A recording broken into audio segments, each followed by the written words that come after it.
Kwa kusema hivi pia nataka kwa dakika 2 uombe, mwambie Roho Mtakatifu badilisha maisha yangu kupitia ibada ya leo katika jina la Yesu. Hebu anza kuliomba hilo ombi ya kwamba Roho Mtakatifu badilisha maisha yangu kupitia ibada ya leo katika jina la Yesu. Badilisha maisha yangu, badilisha maisha yangu.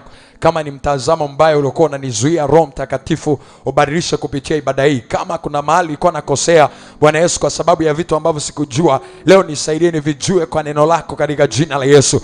Bwana, kila eneo ambapo nilikuwa sifanyi vizuri, leo napokea nguvu, napokea neema, napokea akili na hekima ya kwenda kufanya vizuri kwa mamlaka ya jina la Yesu. Bwana, ninaliruhusu neno lako linitengeneze, naliruhusu neno lako linichonge, naliruhusu neno lako lizungumze na maisha yangu, naliruhusu neno lako linipe mwelekeo tena, naliruhusu neno lako lifanyike taa ya miguu yangu na mwanga wa njia yangu katika jina la Yesu. Roho wa Bwana unayegeuza hatima za watu, uliyemgeuza Musa akawa mtu mkuu, nigeuze na mimi kupitia ibada hii katika jina la Yesu. Niongezeni sauti watu wa Mungu, omba hilo ombi, mwambie Bwana nigeuze kupitia ibada hii, nigeuze nifanye kuwa mtu mpya kama ambavyo Bwana Yesu aligeuka uso na mavazi yake yakabadilika. Bwana, kupitia ibada ya leo badilisha kitu kwenye maisha yangu. Yakobo alikutana na malaika akamng'ang'ania, akamwambia sikuachii hata umenibariki. Mwambie Bwana, kama kuna baraka ninahitaji leo, nang'ang'ania kwenye uwepo wako. Baraka hiyo iende pamoja nami katika jina la Yesu. Huu sio muda wa kuomba kivivu, ni muda wa kung'ang'ania kwenye ulimwengu wa roho. Inawezekana kuna malaika wameachiliwa leo mahali hapa, ni muda wa kung'ang'ania muujiza, wa kung'ang'ania baraka, wa kung'ang'ania neema. Mwambie Bwana katika jina la Yesu, badilisha afya yangu. Kama afya yako inahitaji mguso, mwambie Bwana iguse afya yangu. Kama biashara yako inahitaji mguso, mwambie Bwana niguse katika jina la Yesu. Ramakanda basanda rababa yakata mama masata lekada barama sanda rada yakata maraba baba. Mwambie Bwana niguse, niguse na ubadilishe maisha yangu, niguse na unipe mwelekeo, nionyeshe njia ili niweze kutoka hapa nilipo niende viwango vingine katika jina la Yesu. Baba, fungua macho yangu yapate kuona maajabu yatokaye kwenye neno lako siku ya leo. Nipe roho ya hekima na ya ufunuo niweze kukujua kwa namna mpya kupitia ibada ya leo katika jina la Yesu. Bwana, katika madhabahu ya leo, madhabahu yako siku ya leo, achilia neno kwa ajili yangu, achilia neno kwa ajili ya afya yangu, achilia neno kwa ajili ya familia yangu, achilia neno kwa ajili ya watoto wangu, achilia neno kwa ajili yangu katika jina la Yesu. Kupitia ibada ya leo, fufua kila kilichokufa ndani yangu, iwe ni kipawa, iwe ni neema ilikuwa imekufa, iwe ni kitu nilipoteza, nirejeshe kupitia ibada ya leo. Mwambie Bwana akurejeshe kila ambacho umepoteza kupitia ibada ya leo. Chochote ambacho adui aliiba, aliharibu, chochote ambacho adui alichinja, mwambie Bwana nirejeshe kupitia ibada ya leo. Jamanda kaparadaba yakatanda nanabaka yakaparababa sanda rekadabarababo. Hata pale mtandaoni omba, mwambie Bwana chochote kilichopotea kirejee leo kwa jina Yesu. Bwana, chochote kilichoibiwa kirejee leo kwa jina Yesu. Yaliyoliwa na nzige, yaliyoliwa na tunutu, kila fursa iliyoliwa, majira yaliyochezewa, Bwana nirejeshe, Bwana nirejeshe. Shamadaraba, watu wa maana ambao adui alininyang'anya, Bwana nirejeshe kwa jina la Yesu. Hatua za maana ambazo adui alininyang'anya, Bwana nirejeshe katika jina la Yesu. Shataradaba yakatama mama rakadaba sanaba rekatabayada, kwa mamlaka ya jina la Yesu na kupitia ibada ya leo, komesha mateso, komesha mateso. Mwambie Bwana kupitia ibada hatuchezi, hatunaomba. If you are not praying, you are playing. Kama uombi unacheza, kama unaomba huwezi ukawa unacheza, wala adui hawezi akakuchezea. Mwambie Bwana komesha mateso, komesha kila mzunguko wa mabaya kwenye afya yangu, kwenye ndoa, kila mzunguko wa mabaya kwenye biashara yangu, komesha kupitia ibada ya leo. Komesha, komesha, komesha. Shatapa rakata yakata lekapa. Unaweza ukasimama ili uombe vizuri. Baba, katika katika jina la Yesu. Kama upo mzunguko wa mabaya kwenye maisha yangu leo, let it come to an end.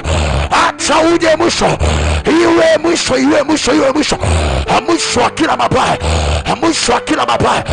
Makaparia rakataya yakata lakaparade makapariata. Natamani niombe nawe nikiwa nimekushika mkono, nikiwa nimekushika mkono, maana kuna mwingine uelewi kinachoendelea. Huu ndio muda wa kukomesha ubaya, wa kukomesha mateso.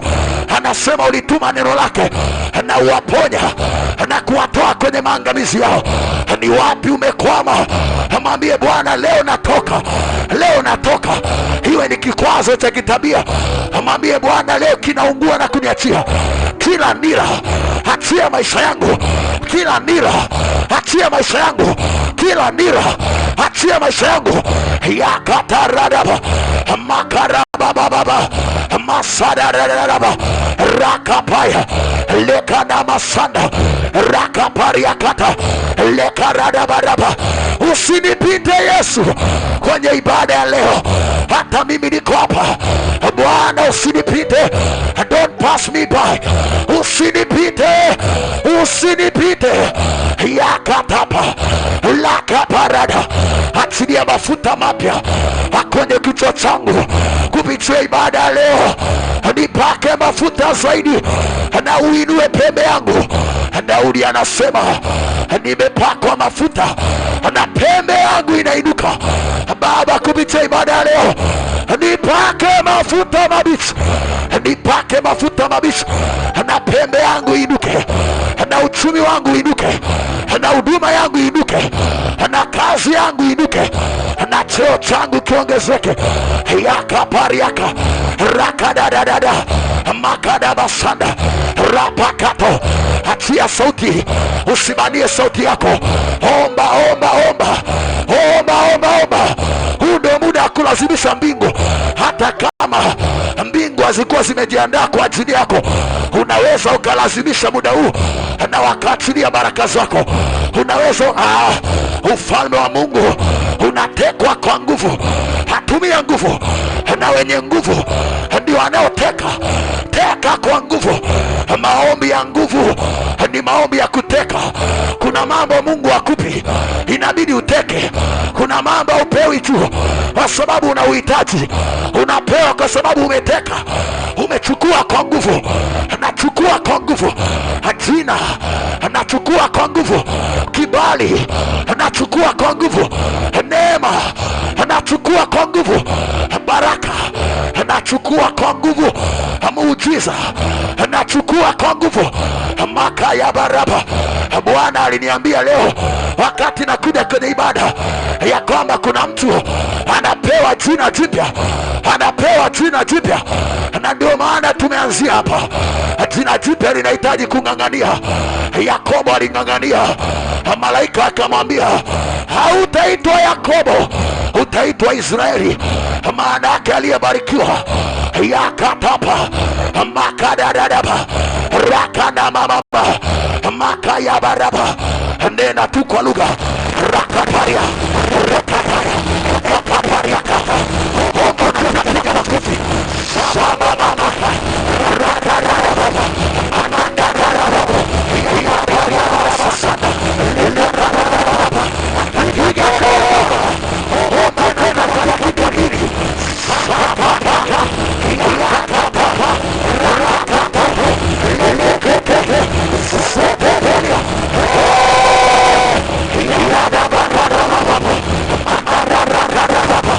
Yeah.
sema katika jina la Yesu. Sema katika jina la Yesu. Kwenye ibada ya leo, maisha yangu yanapokea ugeuko kwa jina la Yesu. Kwenye ibada ya leo, Bwana hatanipita kwa jina la Yesu. Kama kuna muujiza utateka leo, utateka kwangu katika jina la Yesu. Kama kuna baraka itaachiliwa leo, itaachiliwa kwangu katika jina la Yesu. Kama kuna mema yatafanyika leo, yatafanyika kwangu katika jina la Yesu. Sasa Yesu kwa makofi mengi. Haleluya. Tunaweza kukaa sasa. Tutakuwa na atmosphere ya kuomba pale kwa mwisho. Watu wanaposikia kuomba au neno kwa lugha katika kiti. Usiogope. Fanya hivi, kuna kitu Roho Mtakatifu anaachilia. Haleluya.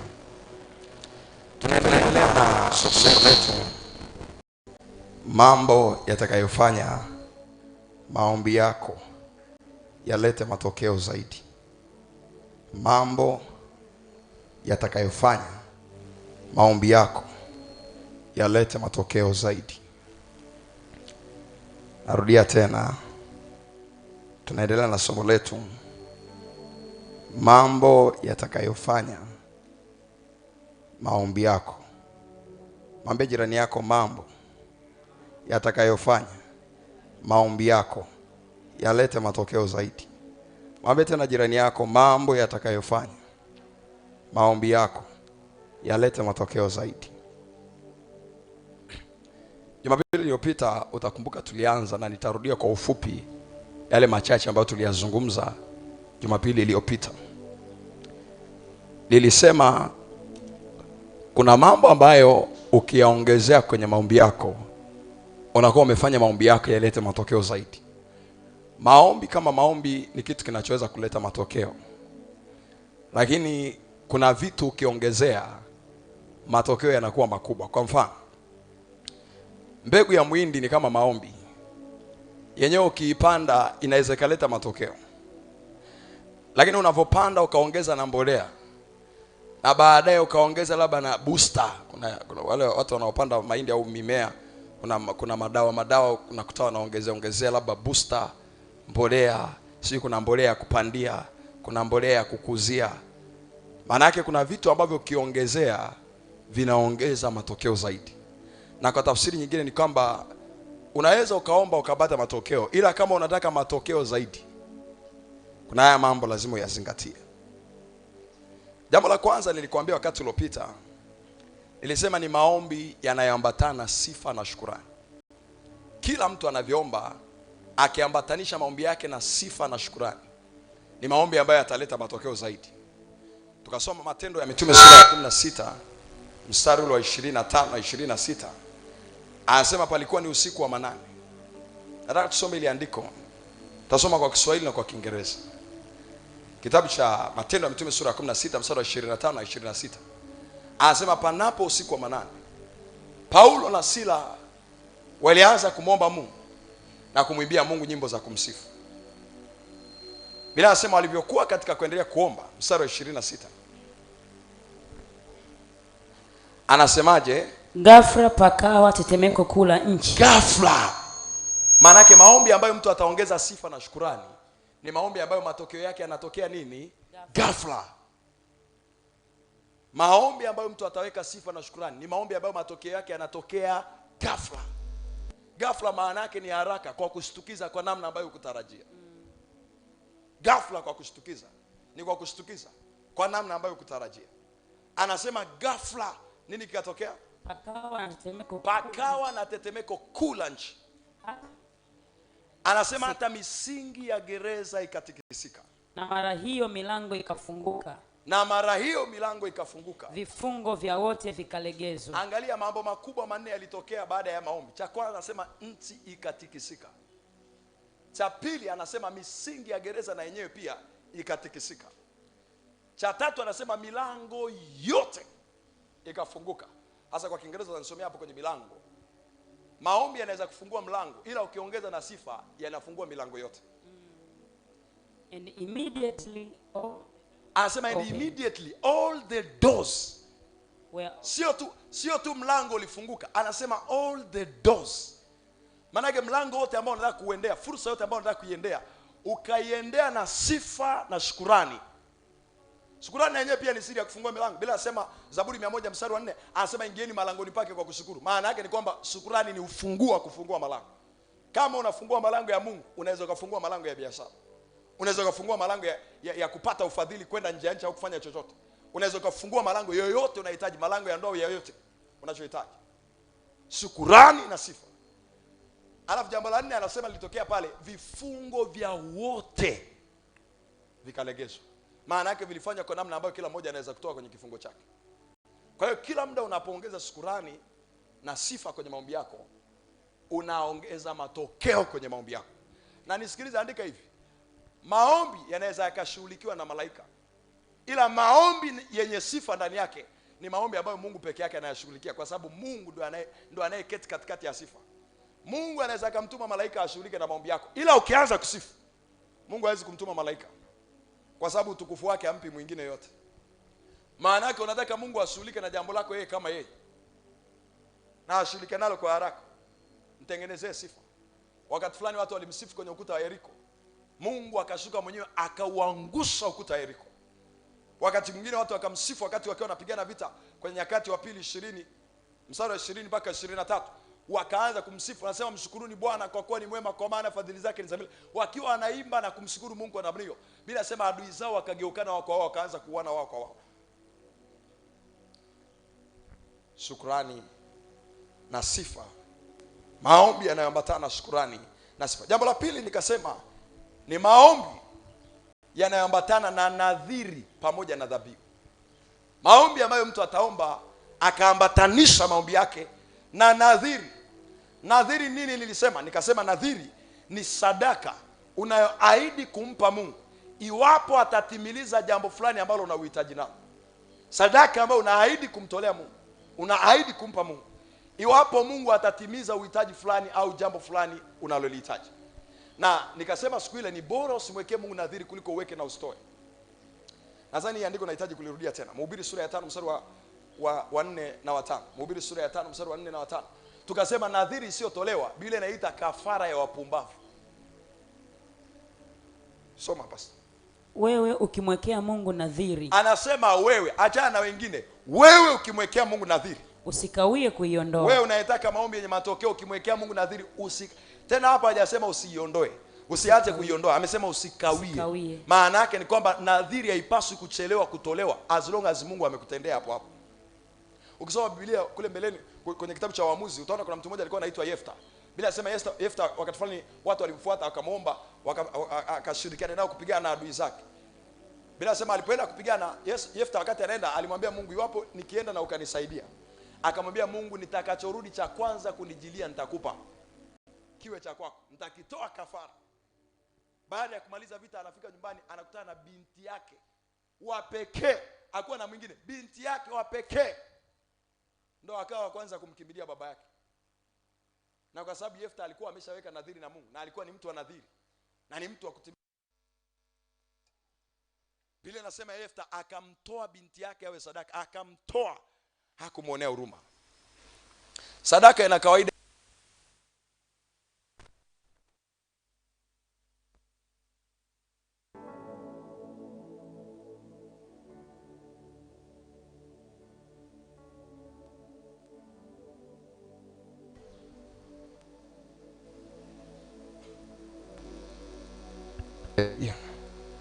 Haleluya. Hai, nahitaji kuwa na moyo mkuu Haleluya. Hapo imekaa vizuri. Hai. Sasa nimesahau hata nilikuwa wapi. Unahitaji kuwa na moyo mkuu. Unaweza kumuita mtu wa mitambo kamwambia njoo uendelee kutokea hapa. Unahitaji kuwa na moyo mkuu. Amen. Tuendelee sasa. Nikawa naongelea nadhiri, nikasema ni bora usiweke nadhiri kuliko uweke nadhiri alafu usifanyeje, usiondoe, kwa sababu na wengine ni wepesi. Na nikasema pia kitu kingine cha kuzingatia, unapoweka nadhiri, weka nadhiri ambayo ina uzito kiasi fulani au sawa sawa na kile ambacho unataka Mungu akutendee. Lakini pia weka nadhiri ambayo unaamini Mungu akikutendea utaweza kuitoa. Sio kumwambia Mungu, mimi ukinisaidia nikapata hii kazi nitakupa dunia yote. Wewe unaweza kutoa dunia yote wewe? Weka kitu ambacho unaona kipo kwenye uwezo wako kutoa. Lakini pia nikasema iwe na uzito angalau kuelekea na ile jambo ambalo unataka Mungu akutendee. Sio unamwambia Mungu, ukinipa bilioni 10, Mungu nitakutolea 100,000. Wewe unaleta mchezo wewe. Yaani upewe bilioni 10 na Mungu alafu utoe 100,000. Hata zaka yenyewe haiwezi kawa 100,000. Twende kwa haraka haraka watu wa Mungu. Twende kwa haraka haraka watu wa Mungu. Nikasema nikaongea kuhusu dhabihu. Mnakumbuka nikaongelea kwa habari ya wale manabii wa Baali. Nikakwambia manabii wa Baali sadaka zao walitoa kimazoea. Ukisoma kitabu cha Wafalme wa kwanza 18 mstari wa 26, anasema sadaka zao walitoa kama ilivyokuwa desturi yao. Yaani hata walivyokuwa wanajichana kwa mawe na viembe ili watoke damu, Biblia inasema walifanya kama ilivyokuwa desturi yao. Maana yake walikuwa wanatoa kwa mazoea. Watu wanaotoa kwa mazoea ni watu ambao Mungu wao kuna siku atatokea kwenye uwanja. Mungu wao anaweza akasafiri. Mungu wao anaweza akalala. Mungu wao anaweza akachoka. Na nikasema Biblia inaweka wazi ya kwamba sadaka yako ni chakula cha Mungu. Tusome wote kitabu cha Hesabu 28 mstari wa 2. Hesabu 28 mstari wa 2. Naomba kila mtu ufungue Biblia yako, Hesabu 28 mstari wa 2. Tutakwenda vizuri tu kwa haraka haraka. Hesabu 28 mstari wa 2. Tusome mchungaji. Waagize hao wana wa Israeli. Anasema waagize hao wana wa Israeli. Uwaambie matoleo yangu chakula changu yani cha maana sadaka. yake ni kwamba sadaka yako ni chakula cha Mungu. Maana yake kila unavyotoa ni fursa ya kumlisha Mungu umepata. Na kwa tafsiri nyingine ni kwamba chakula ndicho kinachoamua uimara wa mwili wako, si ndio Si ndio Yes, si ndio watu wa Mungu? Maana yake anayekula vibaya atakuwa na afya mgogoro. Ni kweli sio kweli? Ni kweli. Kwa hiyo Mungu anaelishwa pia vibaya atakuwa na afya mgogoro. Ni kweli sio kweli? Ni kweli. Sasa ni kweli Mungu wako ana afya ya kiungu, lakini atakupigania kwa namna gani inaamuliwa na wewe unamlisha kwa namna gani. Lishe Mungu wako vizuri. Ingekuwa sadaka zako kwenye ulimwengu wa roho unavyozitoa zinaenda kama makande, ndizi, nini tena? Ugali. Kwa hiyo kuna mwingine Mungu kila akija kwako, dagaa sio kitu kibaya, ila kila akija kwako ni dagaa. Mpaka anaelekea kupata mba. Kila akija kwako ni makande. Kwa nini Mungu huyo asiamie kwa katibu ambaye katibu atakuwa anamlisha vizuri? Kwa nini Mungu? Ukiona mtu mwingine una wivu kanisani, mwenzako anainuka alafu wewe unaona mambo yako yenu unapata wivu. Mungu wako unamlishaje? Kwa nini Mungu asikuache akampiganie mwingine? Kwa hiyo kuna mwingine kila akipata nafasi ya kutoa, Mungu wake anakula kitu gani? Sio hata wali sio kitu kibaya, ila ukila kwa muendelezo kwa muda mrefu, kuna mahali unafika mahali mwili wenyewe unafanyeje? Unakinai, unakataa. Kwa hiyo kuna mwingine Mungu akienda kwake, kila Mungu akifika ni kitumbua na chai kikombe kimoja, chai ya rangi, kitumbua na chai ya rangi. Kwa hiyo Mungu ameshakujua wewe, hawezi akaja kwako mchana. Bora aje kwako asubuhi, kwa sababu akija kwako atapata tu breakfast.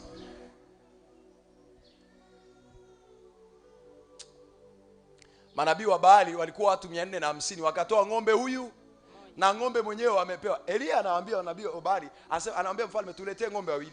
Siku ile nikakupa mahesabu, tukasema tukichukua milioni 4, tuashumu ile ng'ombe alikuwa anauzwa milioni 4. Tuganguka kuanzia pale. Leo nadhani nikuongezee mambo kama matatu. Twende haraka haraka. Jambo lingine la tatu litakalo leta matokeo au litakalofanya maombi yako yalete matokeo zaidi. Jambo la tatu ni maombi yanayoambatana na mfungo au kufunga. Maombi yanayoambatana na mfungo au kufunga. Maombi yanayoambatana. Maombi kama maombi yanaweza kuleta matokeo, lakini kuna mambo lazima uyaongezee na mfungo. Ni mambo gani yanahitaji uongezee na mfungo? Kwa sababu sio kila jambo utafunga. Kuna jambo utatumia nadhiri na sadaka, kuna jambo utatumia sifa na shukrani, lakini kuna jambo hata ungetumia sifa na shukrani lazima uweke na mfungo, mtu wa Mungu. Ni aina gani ya mambo ambayo yanahitaji mfungo? Angalia kitabu cha Mathayo sura ya 17 ule mstari wa 14 mpaka mstari wa 21. Mathayo sura ile ya 17 ule mstari wa 14 mpaka ule mstari wa 21. Tusome pale haraka haraka. Mimi nitasummarize habari. Mathayo 17 mstari wa 14 mpaka wa 21. Nao walipoufikia mkutano. Anasema walipoufikia mkutano, huyu ni Yesu na wanafunzi wake wametoka mlimani kuomba. Akaja mtu mmoja, mstari wa 15. Endelea mstari wa 14. Mtu mmoja akamjia akampigia magoti. Anasema mtu mmoja akamjia akampigia magoti akisema, Bwana, umrehemu mwanangu. Umrehemu mwanangu. Kwa kuwa ana kifafa. Kwa kuwa ana kifafa. Na kuteswa vibaya. Na kuteswa vibaya. Maana mara nyingi huanguka motoni. Mara nyingi huanguka motoni. Na mara nyingi majini. Na mara nyingi majini. Nikamleta kwa wanafunzi wako. Nikamleta kwa wanafunzi wako. Wasiweze kumponya. Wasiweze kumponya. Yesu akajibu akasema. Subiri kwanza. Anasema nikamleta kwa wanafunzi wako wasiweze kufanyeje? Kumponya. Na hata wanafunzi wa Yesu waliomba, usije ukafikiri wa kuomba, waliomba. Mstari wa 21 Yesu anawapa siri. Anawaambia namna hii. Maana yake aina hii ya matatizo, aina hii ya mambo haitoki isipokuwa kwa kufanyeje? Kwa kusali na kufunga. Ni mambo gani yanahitaji mfungo? Andika jambo la kwanza. Matatizo ambayo ni mambo ambayo ni kama kifafa. Kifafa ni kwamba au ni tukio ambalo ni kama kifafa. Kifafa ni kwamba ni kitu ambacho kinakuja, kinakuangusha, baada ya muda kinaondoka. Yaani ni biashara yenye kifafa. Ndoa yenye kifafa inahitaji mfungo. Afya yenye kifafa inahitaji mfungo. Biashara yenye kifafa inahitaji mfungo, ambayo kuna muda inasimama, kuna muda inashuka. Kila unavyoona kuinuka na kuanguka, kuinuka na kuanguka, kuinuka na kuanguka kwenye maisha yako, kwenye eneo lolote, ujue hilo jambo unahitaji kuingiza mfungo. Alafu angalia, soma ile mstari wa 15 tena. Anasema huyu mwanangu ana kifafa. Alafu jambo la pili linahitaji mfungo. Soma hapo. Bwana, umrehemu mwanangu. Kwa kuwa ana kifafa. Na nini tena? Na kuteswa vibaya. Maana yake ukiona kuna mateso mabaya kwenye maisha yako, unahitaji kushindana na hayo mambo kwa mfungo. Mwanamke mmoja akamwendea Yesu, bila sema aliteswa mengi kwa mikono ya matabibu wengi. Kila unavyoona kuna jambo ambalo umejaribu kutumia mbinu nyingi. Umeenda kwa kila mtumishi wa Mungu amekuwekea mkono, imeshindikana. Umetoa sadaka kwa kila namna, imeshindikana. Hilo jambo namna nyingine ya kuligeuza, liongezee mfungo. Kuna aina ya vifungo havitakaa vikuachie hata ungeombewa na nani.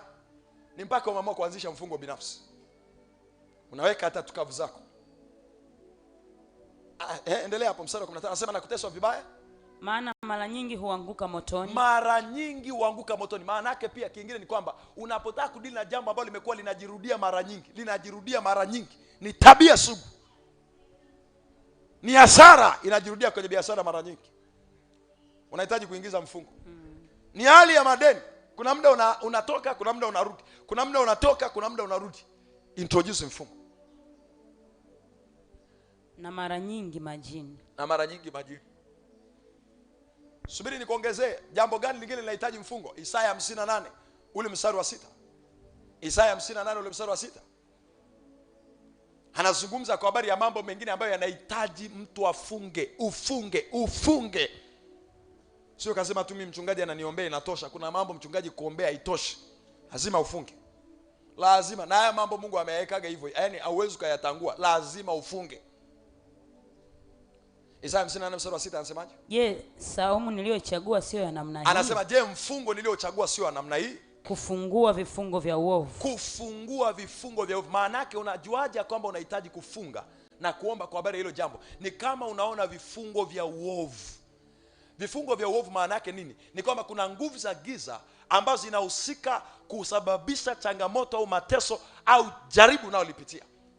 Kila muda unapoona kuna jaribu fulani, kuna mateso fulani, kuna hali fulani ambayo unahisi au unaona kuna nguvu za giza zinahusika, iwe ni mizimu, iwe ni madhabahu za giza, iwe ni uchawi, au kuna uovu umefanyika kinyume chako kupitia madhabahu za giza, huo ni muda ambao unahitaji kuintroduce mfungo. Anasema je, saumu niliyoichagua, saumu maana yake ni mfungo, sio namna hii.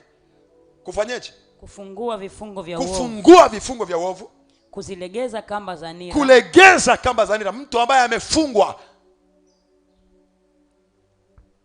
Kuacha huru walioonewa na kamba, kwamba mvunje kila nira. Angalia, unapoona pia kuna uonevu wa adui kwenye maisha yako, unahitaji muda kuintroduce mfungo. Lazima ufunge.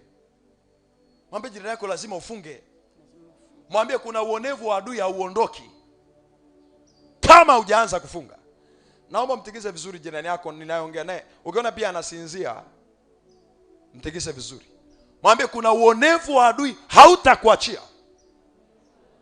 Sema kwa sauti, kuna uonevu wa adui hautakuachia kama hautafunga na kuomba. Aya, jambo gani lingine tena linahitaji mfungo? Angalia kitabu cha Mathayo sura ya 4 mstari wa kwanza na wa pili. Mathayo sura ya 4 mstari wa kwanza na wa pili. Kila muda unapoona ya kwamba kuna majaribu kwenye maisha yako, kuna majaribu kwenye maisha yako, au msimu ambao unapitia majaribu, au unajua kuna jaribu linataka kuja mbele yako, unaanza kujiandaa kulelea jaribu kwa kufunga na kuomba. Kuna aina ya majaribu hata uombe vipi yatakujia tu, na kuna aina ya majaribu hayawezi kukujia kwa sababu naomba. Andika hivi, kuna aina ya majaribu hayawezi kukujia kwa sababu naomba. Hii ndio ile Yesu anasema kwenye Mathayo 26 mstari wa 41. Mathayo 26 mstari wa 41 anasema ombeni msije mkaingia majaribuni. Lakini kuna aina ya majaribu ambayo hata uombe kiasi gani, hata ungekuwa Yesu, lazima utayapitia. Ila namna ya kuyashinda lazima uongezee mfungo kwenye hayo majaribu yako. Ongeza mfungo ili uweze kutoka ukiwa hodari kuliko mwanzo. Angalia hapo. Mathayo 4 mstari wa kwanza na wa pili. Kisha Yesu alipandishwa na Roho nyikani. Ili afanyeje? Ili ajaribiwe na Ibilisi. Ameshajua. Kuna wakati, nisikilize, hii usije ukafikiria kwamba Yesu alikuwa anaambiwa kwamba kesho utajaribiwa, ila kuna msukumo wa kufunga alikuwa anausikia. Na ishara huo msukumo ulikuwa unamwandaa kwa ajili ya jaribu fulani ambalo Yesu atapitishwa na shetani. Sikiliza, anasema kisha Yesu akapandishwa na Roho nyikani ili afanyeje? Ajaribiwe na Ibilisi. Nani amempandisha huku nyikani? Roho. Ni Roho wa Mungu. Angalia mstari wa pili unafuata, anasemaje? Akafunga siku 40 mchana na usiku bila kula, mwisho akaona njaa.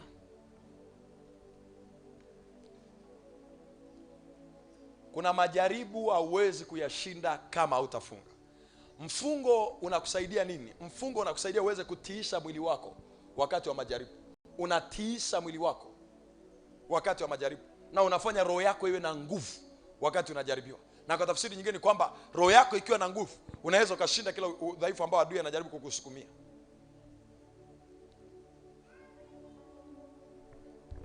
Ni nani ambaye anahitaji kufunga? Jambo la ngapi sijui. Nani mwingine anahitaji kufunga? Mtu ambaye anahitaji kibali kisichokuwa cha kawaida.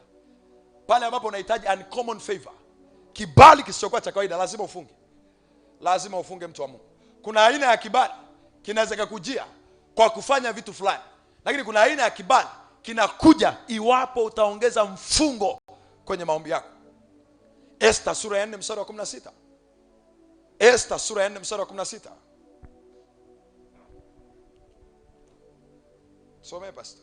Uende ukawakusanya Wayahudi wote waliopo hapa Shushani. Esther anamwambia mjomba wake Mordekai, nenda akawakusanya Wayahudi wote walioko Shushani, mkafunge kwa ajili yangu.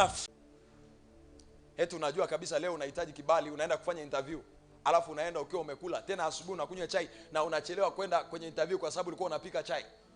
What kind of a person are you? Wewe ni mtu wa aina gani?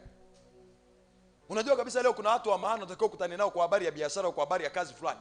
Kuna tenda fulani unatakiwa wakupe. Halafu unaamka eti mapema, tena unakunywa chai, unakunywa na kiporo cha chakula cha jana usiku. Mwambie jirani yako wewe ni mtu wa aina gani? Mwambie tena wewe ni mtu wa aina gani? What manner of a person is this?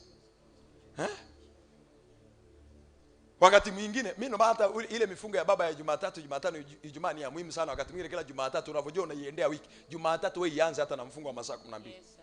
Iingie kibabe kwa namna hiyo. Bwana Yesu asifiwe sana. Amen. Sasa tusome hapa nikuonyeshe maombi ya mfungo nini yatafanya. Maombi ya mfungo nini yatafanya? Isaya 58 ule mstari wa 6, alafu taenda na mstari wa 8. Isaya 58 mstari wa 6, alafu taenda mstari wa 8. Je, saumu niliyoichagua anasema je, Saumu niliyoichagua, maana mfungo ambao Mungu ameuchagua. Anasema je, sio wa namna huu wa kulegeza vifungo vya uovu? Maana mfungo, anayefunga hawezi akafungwa. Anayefunga hawezi akafungwa. Anayefunga hawezi akafungwa. Kuna aina ya vifungo haviwezi vikabakia kwenye maisha yako ukianza kufunga. Anayefunga hawezi akafungwa. Afya yake haiwezi kufungwa. Biashara yake haiwezi kufungwa. Ndoa yake haiwezi kufungwa. Watoto wake hawezi wakafungwa. Maisha yake hayawezi yakafungwa. Kwa hiyo mfungo unafungua. Mfungo unafungua. Anayefunga anafungua vitu. Alafu angalia, anasemaje? Kufungua vifungo vya uovu na kulegeza kila kamba, na kuharibu kila nira. Kila. Hebu malizia ile andiko mstari wa 6. Kufungua vifungo vya uovu, kuzilegeza kamba za nira, kuwaacha huru walioonewa. Kuwaacha huru mfungo kazi yake nyingine, unakomesha uonevu wa adui juu ya maisha yako. Unakomesha uonevu wa adui juu ya maisha yako. Alafu malizia na kwamba mvunje kila nini? Na kwamba mvunje kila nini? Kila nira. Maana yake mfungo ni mojawapo ya silaha ya kiroho inayovunja kila nira. Kila nira inaweza kuvunjika mtu akifunga. Haijalishi familia yenu ina maagano ya aina gani kuhusiana na uchumi, kuhusiana na ndoa, kuhusiana na uzao wa tumbo, hawataki mzae, hawataki mvuke mipaka ya kimataifa, hawataki muwe watu wa maana kwenye hii dunia. Anza kuishi maisha ya kufunga. Na hii sio kufunga tu kwa matukio. Unaanza kuishi maisha ya kufunga. Kadri unavyozidi kufunga, Biblia inasema kila nira, kila nira, kila nira, kila nira inavunjika. Na kuombea kwa mamlaka ya jina la Yesu, pokea nguvu za kufunga katika jina la Yesu. Nasema tena, pokea nguvu ya kufunga katika jina la Yesu. Amen. Pokea nguvu za kufunga katika jina la Yesu. Amen. Endelea mstari wa 8. Endelea mstari wa 8. Ndipo nuru yako itakapopambazuka kama asubuhi. Mfungo unatokezesha nuru yako. Unatokezesha nuru yako. Nuru yako kwa jina lingine ndio nyota yako. Ukisikia watu wanaongea nyota yako, nyota yako sasa inatokezea wakati unafunga. Anayefunga sana na anayeishi maisha ya kufunga ni mtu ambaye nyota yake inang'aa. Nitumie tu hilo jina kwa sababu ndio utanielewa kwa haraka haraka. Ukisikia nyota unaanza kuelewa manabii wa uongo kwa haraka haraka. Lakini nataka nitumie hivyo kwa sababu utanielewa. Anayefunga na kuishi maisha ya mifungo ni mtu ambaye nyota yake itaendelea kung'aa. Bila sema nuru yako itapambazuka kama asubuhi. Na afya yako itatokea mara. Maana yake mfungo pia unahusika kwenye kurejesha afya. Madaktari wanasema anayefunga kuna aina ya sumu, yani unavyofunga kuna aina ya sumu ndani ya mwili wako, na mafuta na vitu vingine vinaendelea kuchomwa na kuteketea kwenye mwili wako. Yani mfungo ni dawa kibiolojia, kisayansi. Ni dawa. Achana kwamba ni dawa kiroho. Inakuwa dawa kiroho pale utakapoongezea maombi. Kama umefunga tu na hujaomba, wewe ni mtu ambaye umefanya tu jambo la kibiolojia, ila sio la kiroho.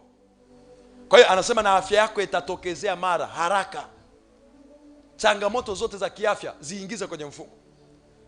Ukifunga vizuri. Nilikuwa namsikia mtu mmoja, baba mmoja ni mchungaji. Sasa sikwambii ukamfanyia mwanao hivi. Lakini mtoto wake alitoka shuleni, akawa anasumbuliwa matatizo ya vidonda vya tumbo. Mke wake akamchukua akampeleka hospitali. Amefika hospitali, daktari akampa dawa za kutuliza nadhani maumivu, lakini akampa maelekezo kwamba anatakiwa ale kila baada ya muda fulani, kwa sababu vidonda vya tumbo havihitaji mtu awe na njaa. Alipofika nyumbani akamwelezea babake alikuwa ni mchungaji, alikuwa yupo wakati anaumwa. Babake akamwambia kuanzia tarehe ya leo unaanza mfungo wa masaa 12 rasmi.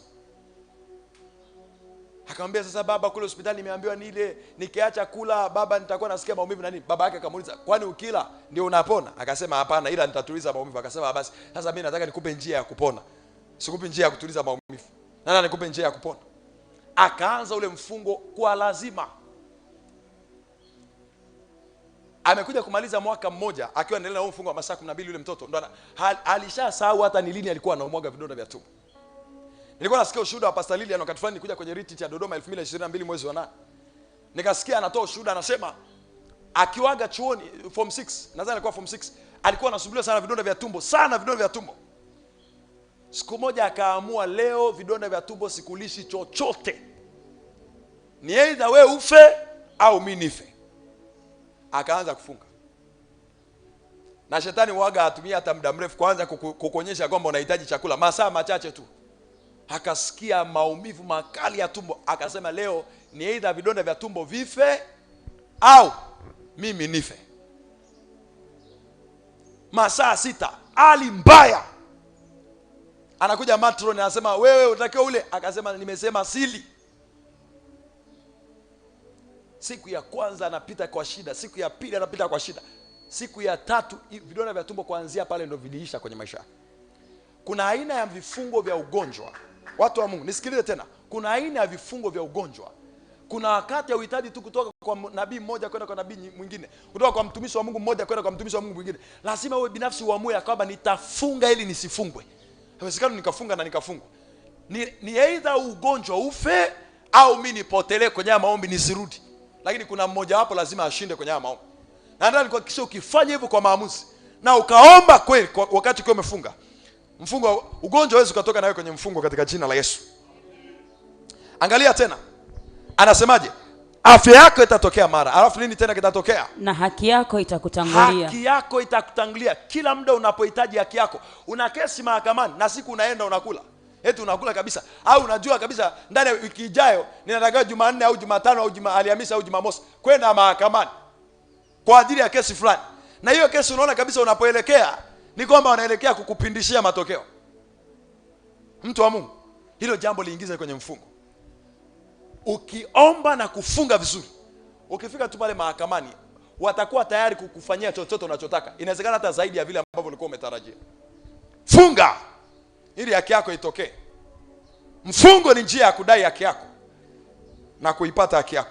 Alafu angalia, anasemaje kitu cha mwisho hapo? Anasema na utukufu wa Mungu utakufuata nyuma ukulinde. Maana yake ni kwamba mfungo ni njia mojawapo ya kuzalisha na kuutunza utukufu wa Mungu kwenye maisha yako. Mtu anayetembea na utukufu wa Mungu ni mtu anayetembea kwenye mifungo. Twende haraka haraka. Nini pia mfungo utafanya? Nini pia mfungo utafanya? Turudi kwenye ile Mathayo 17:21. Mathayo 17:21. Anasema namna hii haitoki isipokuwa kwa kufunga na kuomba. Maana yake mfungo utakusaidia kushughulika na mambo ambayo namna nyingine za maombi zimeshindwa. Mfungo utakusaidia kushughulika na mambo ambayo namna nyingine za maombi zimeshindwa. Utakusaidia kushughulika na namna ambazo namna nyingine za maombi zimeshindwa. Na usije ukafikiri kufunga wanafunga tu watu wa Mungu. Mfungo ni kitu ambacho hata kwenye ufalme wa giza watu wanafunga. Nilikuwa nasikia ushuhuda mmoja wa kijana mmoja wakati fulani nimeokoka, nilikuwa nasikia ushuhuda wa kijana mmoja anasema wao walikuwa wanafunga mpaka 7 kavu. Na ikitokea amekunywa, atakunywa kiglasi kidogo tu cha damu kabisa ya mtu. Atakunywa kiglasi ili aweze kupata nafasi ya kuonana na shetani. Wakati fulani niliwahi kusikia ushuhuda mtumishi Mungu mmoja anaitwa Adam Haji. Nikasikia shuhuda anavyoelezea. Kuna alikuwa anaelezea story moja ya kijana mmoja alifunguliwa kutoka katika nguvu za giza. Anasema wao walikuwa wanafunga hadi 40 kavu. 40 kavu. Na ni wachawi wapate nafasi ya kukutana na shetani na wapate ranki fulani rohoni kwenye ufalme wa giza. 40, yani mtu anaanza day 1 anafunga mpaka siku 40 zinafika ili apate kiwango fulani rohoni. Mfungo ni kitu kinachofanya kazi kwenye ufalme wa Mungu na kwenye ufalme wa giza pia. Kitabu cha Matendo ya Mitume sura ya 17, nadhani mstari wa ngapi pale? Mstari wa 20 wa 21, anazungumza kwa habari ya watu 40 waliamua kufunga ili wamuue Paulo. Matendo ya Mitume sura ile ya 17.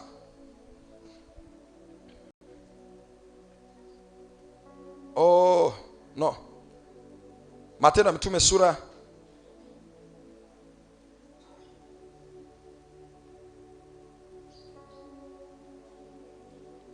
Shanda Rabaya.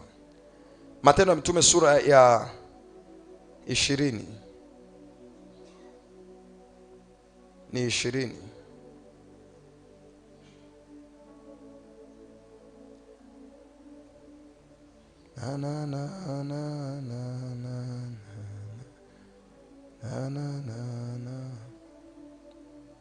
Ngoja. Shanda Rabaya.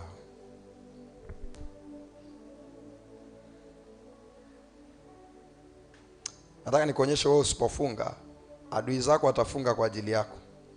Matendo ya Mitume sura 23, tuanze mstari wa 12, wa 13, wa 14 na wa 15. Matendo ya Mitume 23 mstari wa 12, 13, 14, 15. Kulipopambazuka, Wayahudi wakafanya mapatano. Anasema Wayahudi wakafanya mapatano. Wakajifunga kwa kiapo kwamba hawatakula wala hawatakunywa hata wamuue Paulo. Angalia mstari wa 13. Na hao walioapiana hivyo walipata zaidi ya watu 40. Zaidi ya watu 40 wameamua kufunga, hawatakula wala hawatakunywa mpaka wamemuua Paulo. Na usio kafikiri watu hao walikuwa ni watu tu wa kawaida, walikuwa ni wachawi katika ulimwengu wa roho. Ni watu ambao Paulo akiingia mahali anakomesha shughuli zao katika ulimwengu wa roho. Niliona kwenye kitabu cha Matendo ya Mitume sura ya 16, Paulo aliingia katika mji mmoja, akakutana na wafanyabiashara wa ule mji, walikuwa wanamtegemea binti moja ambaye alikuwa na pepo wa uaguzi, ambaye yule binti alikuwa anawasaidia labda wajue ni biashara gani inahitajika kwenye msimu huu ambayo ukifanya hutapata hasara. Kwa hiyo alikuwa anafanya biashara zao kwa kumtumia yule binti. Paulo na Sila wakamtoa yule pepo ndani ya yule binti, na ndio ikawa sababu ya wao kupelekwa gerezani. Ndio maana unaona waliomba na milango ya gereza ikafunguka, gereza likatikisika, misingi ya gereza ikatikisika.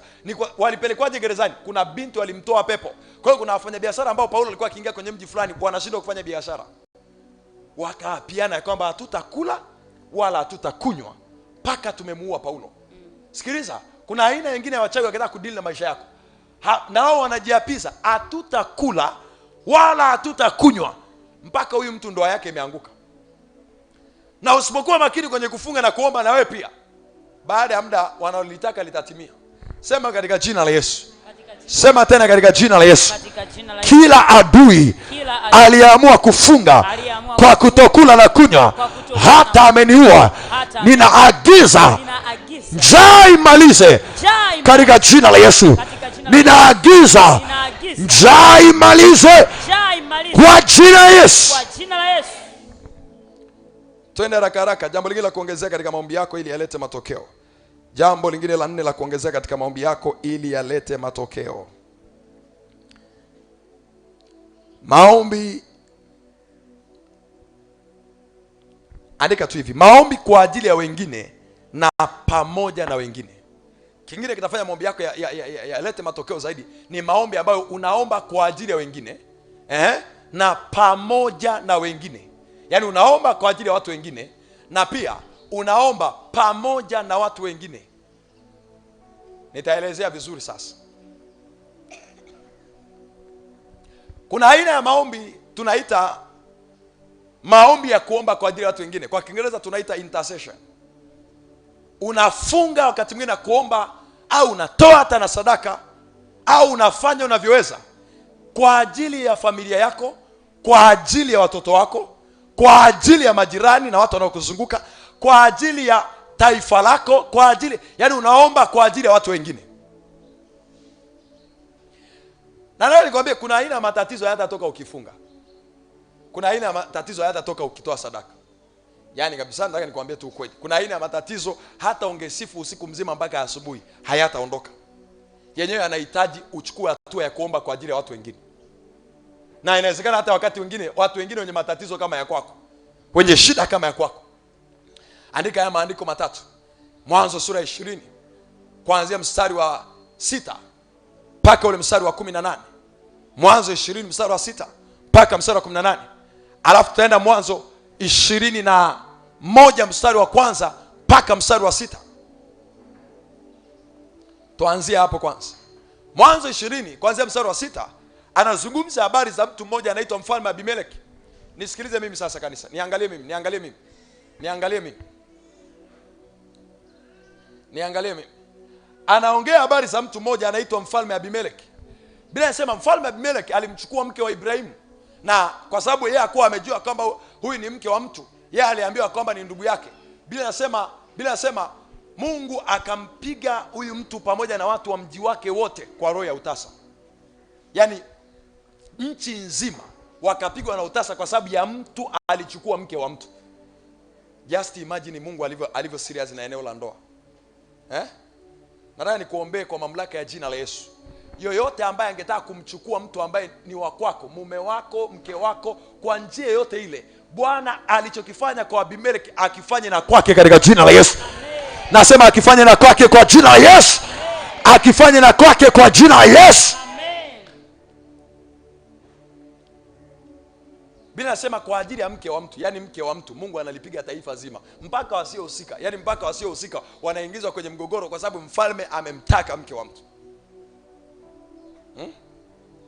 Na kale ka kitabu, rais anamtaka mke wangu.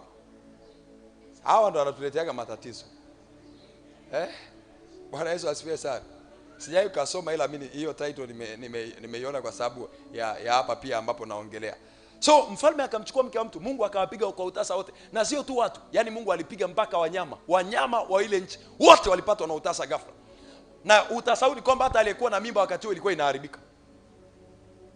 Hakuna biashara inayozaa, hakuna kazi inayofanyika na kuleta faida, hakuna kitu cha maendeleo kinachoanzishwa na kufikia mwisho wake. Vyote vilikuwa vinaharibikia njiani. Twende mstari wa 8. Mwanzo 20 mstari wa 8.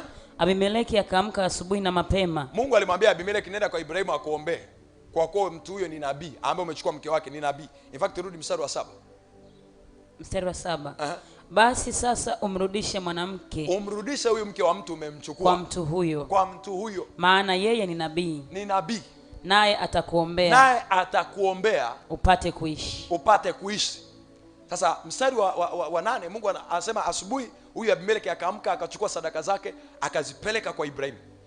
Twende mpaka mstari wa 12. Abimeleki akaamka asubuhi na mapema akawaita watumwa wake wote. Akawaambia maneno hayo yote masikioni mwao. Nao watu hao wakaogopa sana. Kisha Abimeleki akamwita Ibrahim.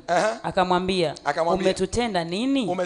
Nimekukosa nini? Hata ukaleta juu yangu na juu ya ufalme wangu dhambi kuu. Ibrahimu akamwambia, mstari wa 16. Ibrahimu akamwambia, niliona nchi hii haina hofu ya Mungu, kwa hiyo mtakuja kuniua kwa sababu ya mke wangu. Endelea. Tena mstari wa 16. Mstari wa 16. Ndio. Naye akamwambia Sara, tazama, nimempa ndugu yako fedha 1000, itakuwa kifunika macho kwako mbele ya wote walio pamoja nawe. Nawe utakuwa na haki mbele ya watu wote. Mstari unaofuata. Ibrahim akamwomba Mungu akamponya Abimeleki na mkewe na wajakazi wake. Nao wakazaa wana. Malizia. Mstari unaofuata. Maana Bwana alikuwa ameyafunga matumbo yao wasizae. Angalia hapa sasa, nisikilize kwa makini. Ibrahimu anamwombea mfalme Abimeleki yeye pamoja na watu wa nyumba yake waweze kufanyeje? Kuzaa, kwa sababu matumbo yao yalikuwa yamefanyeje? Yamefungwa. Lakini wakati huu Ibrahimu anamwombea mfalme na watu wake waweze kuzaa. Ibrahimu ana mke wake, wana miaka karibu 90 sasa, hawajawahi kupata mtoto. Lakini anamwombea mfalme na watu wake wafanyeje? Wazae. Ni nabii. Kuna wakati unaweza kuwa ni nabii na kuna mambo una struggle nayo. Ni mtumishi wa Mungu na kuna mambo una struggle nayo. Ibrahimu alivyoambiwa muombe, akusema Mungu, mbona kama hii swala la utasa, mbona nimeshamwombea Sara sana, mbona tushaomba sana, mbona tushatoa sadaka sana. Hakusema hivyo, alimuombea. Alivyomwombea, mstari wa mwisho kwenye hii sura ya 20 ni mstari wa 18.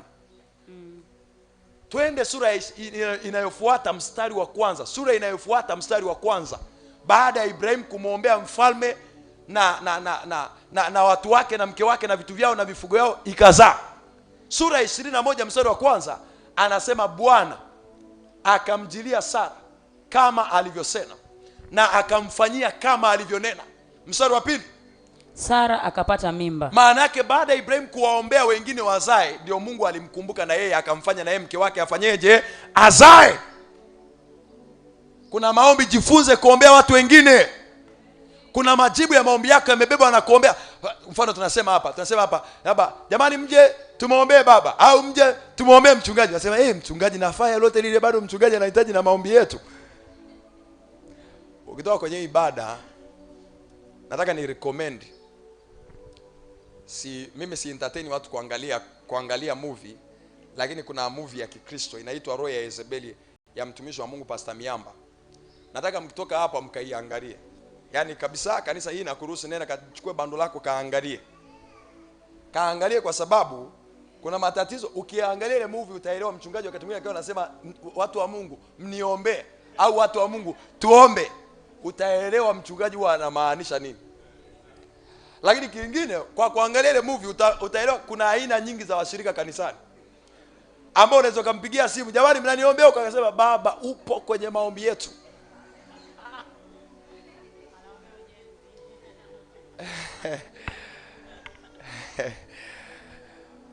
Hiyo nataka mkaiangalie, hasa wakina mama, kwa sababu tunahitaji wakina mama wanaoomba. Bila hivyo mtampoteza mchungaji au mtalipoteza hata kanisa bila kujua. Bwana Yesu asifiwe sana. Bwana asifiwe sana. Amen. Sasa turudi hapa, nilikuwa naongelea kuomba kwa ajili ya watu wengine. Angalia Timotheo wa kwanza sura ya pili mstari wa kwanza na wa pili. Timotheo wa kwanza sura ya pili mstari wa kwanza na wa pili. Aina za watu za kuombea nataka nizitaje hapa. Timotheo wa kwanza sura ya pili mstari wa kwanza na wa pili. Anasema basi kabla ya mambo yote nataka nini? Dua. Namba 2 sala. Namba 3 na maombezi. Maombezi ndio kuomba kwa ajili ya watu wengine yafanyike kwa ajili ya nani? Watu wote. Watu wote. Jifunze kuombea watu wote. Na mstari unaofuata wa pili ametaja aina ya watu wa kuombea. Anasema kwa ajili ya wafalme na wenye wote mamlaka. Maana yake maombi yako ni mazuri wakati mwingine yakianza kwa kuombea watu ambao Mungu ameweka juu yako. Esther anawaambia watu wakusanywe Wayahudi wote, alafu mtafunga kwa ajili yangu mimi. Alafu mimi sasa ndo nitaomba kwa ajili ya mfalme. Ukijifunza kuwaombea watu walioko juu yako, Mungu ataendelea kuwatumia kwa ajili yako. Andika hivyo hivyo pia, ukijifunza au ukiweza kuwaombea watu walioko juu yako, Mungu ataendelea kuwatumia kwa ajili yako. Yaani namna rahisi ya kubarikiwa na watu ambao, kubarikiwa na mchungaji wako ni kumwombea. Kadri unavyozidi kumwombea, Mungu anazidi kumpa majibu yako. Mungu anazidi kumpa majibu yako. Mungu anazidi kumpa upako unaohitaji. Mungu anazidi kumpa neno unalohitaji. Mungu anazidi kumpa masuluhisho unayohitaji. Na kama Wayahudi, ile Esther sura ya 4 ule mstari wa 15 na 16, mstari wa 16, Esther anawaambia nyie mtaomba kwa ajili yangu na mimi nitaomba kwa ajili yenu. Mimi nitaomba ili Mungu atupe kibali. Mimi nitaomba kwa Mungu, nyie mtaomba kwa ajili yangu. Maana yake ni kwamba kuna majibu ya changamoto nyingine ambazo utayapata kwa kumwombea mtu ambaye Mungu anaweza kumtumia akaleta majibu. Kwa sababu maombi ya Wayahudi hayana maana kama Esther hata kaa kwenye nafasi. Hayana maana. Wewe nieleze nani atakayeinuka na aende kupata kibali kwa mfalme kirahisi tu? Hamna. Ilihitaji mtu ambaye ni mke wake na mfalme, ambaye pia atakuja na kibali cha ajabu. Kwa hiyo kuna wakati unaposikia tunakuja kwa ajili ya kuombea viongozi wetu wa kanisa, unajisikia ukiwa unaanza kuombea viongozi wako idara ya kina baba, kuombea viongozi wako idara ya vijana, kuombea viongozi wako wa kanisa, makatibu, kuombea mchungaji wako, kumwombea baba yetu. Fanya, kwa kufanya hivyo unatengeneza wepesi wa Mungu kuendelea kuwatumia watu kukubariki na kukuinua. Kwa hiyo Timotheo hapa anasema kwa ajili ya wafalme na wenye mamlaka. Alafu anasemaje? Ili tupate kuishi maisha ya nini? Ili tuishi maisha ya utulivu na amani. Kwa hiyo kuna aina ya utulivu wote na amani. Amani hii inaongelewa hapa ni amani kama amani, lakini ni amani ambayo inaashiria mafanikio. Kwa hiyo kuna aina ya utulivu na amani hautakaa uje mpaka tumejifunza kuombea watu walioko juu yetu.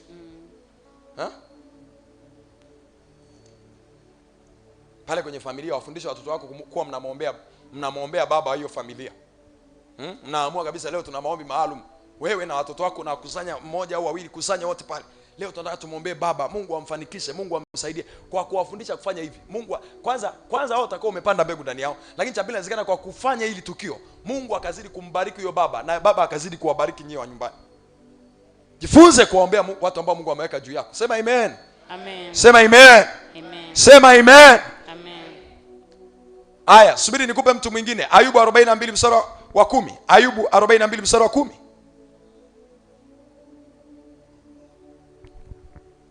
Asante Yesu, asante. Ayubu 42 mstari wa 10 anasemaje? Kisha Bwana akaugeuza uteka wa Ayubu. Kisha Bwana akaugeuza uteka wa Ayubu. Hapo alipowaombea rafiki zake. Hapo Ayubu alipowaombea rafiki zake. Sikiliza, kuna aina ya majaribu Mungu hakutoi kama hujajifunza kuombea watu wengine. Na ndio maana ukisikia msukumo wa kumwombea mtu wakati ambao ulikuwa umeenda kwenye maombi ili uombee jambo lako, alafu unafika pale unasikia msukumo wa kuwaombea wengine, omba. Na majaribu yote Ayubu alikuwa nayo ya kupoteza watoto, ya kupoteza mali, ya kupoteza afya, bado Mungu anamwambia aombee rafiki zake. Usiwe mbinafsi kwenye maombi yako. Leo nakuombea kwa mamlaka ya jina la Yesu, usiwe mbinafsi kwenye maombi yako katika jina la Yesu. Nasema hautakuwa mbinafsi kwenye maombi yako katika jina la Yesu. Hautakuwa mbinafsi kwenye maombi yako katika jina la Yesu. Sema amen kama mtu mwenye uhai. Tunakwenda Yes. Jifunze kuwaombea watu wengine. Aya. Twende haraka haraka. Kuwaombea watu wengine maana yake nini? Maana yake ni kupanda mbegu ili Mungu ainue watu wengine watakao kuombea na wewe. Kuombea watu wengine ni kupanda mbegu ambayo itafanya Mungu ainue watu wengine waombe kwa ajili yako.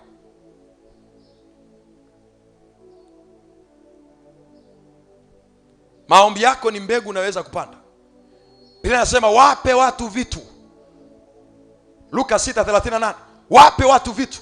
Anasema na wewe utapewa kwa kipimo cha kujaa, cha kusukwa, cha kushindiliwa, hata kumwagika. Utapewa vitu.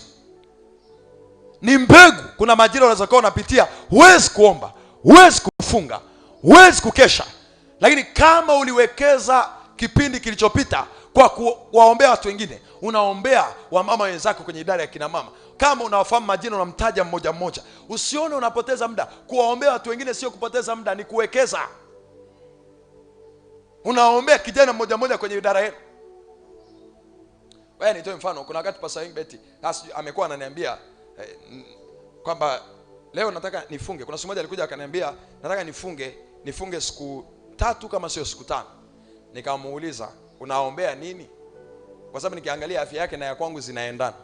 Sasa ukiongeza tena na mfungo wa siku 5, Jumapili unaweza kukosa mpiga kinanda hapa kanisani. Nikamuuliza unaombea nini ili ikiwezekana hilo jambo na mimi sasa nikuombee. Hao kama litakuwa likubwa zaidi basi tuunganishe nguvu kwenye hilo jambo. Akaniambia nataka niwaombee watu wa idara yangu ya praise. Moyoni nikafurahi, hakujua tu nimefurahi. Lakini nikasema tunahitaji aina hii ya watu pia ambao wanaweza kufunga wakati mwingine kwa ajili ya watu wengine. Unavyoomba kwa ajili ya watu wengine, Mungu atainua watu kwa ajili yako. Yaani itatokea siku moja usiku mtu atakurupushwa hata saa 8, atasema nimejisikia kukuombea. Na achana na wale waigizaji. Kuna watu ni waigizaji. Anaweza kukupigia hata kama ni mtumishi wa Mungu, anaweza kukupigia hata saa 7 usiku. Akamwambia bwana wewe nimekukumbuka. Najisikia kukuombea. Au nimekukumbuka nilikuwa nakuombea saa 7 usiku. Au unatoa ushuhuda wa kitu fulani, Mungu amekufanikisha, anasema subiri, ndio maana juzi nilikuwa na mzigo wa kukuombea. Hakukuombea, ni uongo. Siku moja, ngoja nikuelezee, mimi sina kuelezea, mimi si mchungaji. Siku moja nikamkumbuka mtu mmoja. Alafu nikataka kuchukua simu nimpigie, nimuombe. Roho wa Bwana akaniambia kwani huwezi kumuombea bila kumpigia simu? Nikamuombea. Nikamaliza. Kama baada ya masaa 3 nikataka nimpigie simu nimwambie leo nimejisikia kukuombea. Kwa hiyo nilikuombea, Roho wa Bwana akaniambia kwani huwezi ukanyamaza? Hiyo jambo lilikuwa gumu kwangu kwa sababu ilikuwa ni katabia ambako ni kama vile nimeshazoea. Anyway, nikasema ngoja nimtii Roho wa Bwana, sitamwambia. Na kwa kweli sikumwambia. Mbegu napanda kwa ajili ya kesho yangu. Alafu sikiliza, kuombea watu wengine ni ishara ya upendo. Ni ishara ya upendo. Narudia tena, kuombea watu wengine ni ishara ya upendo. It's a sign of love. Nikisema ni ishara ya upendo, imani yetu ni imani inayofanya kazi kwa njia ya upendo. Biblia inasema hata ungekuwa unaweza kuhamisha milima, kama hauna upendo, kila unachofanya ni kitu bure. Maana maombi ambayo hayapotei ni maombi ambayo yamejengwa kwenye msingi wa upendo.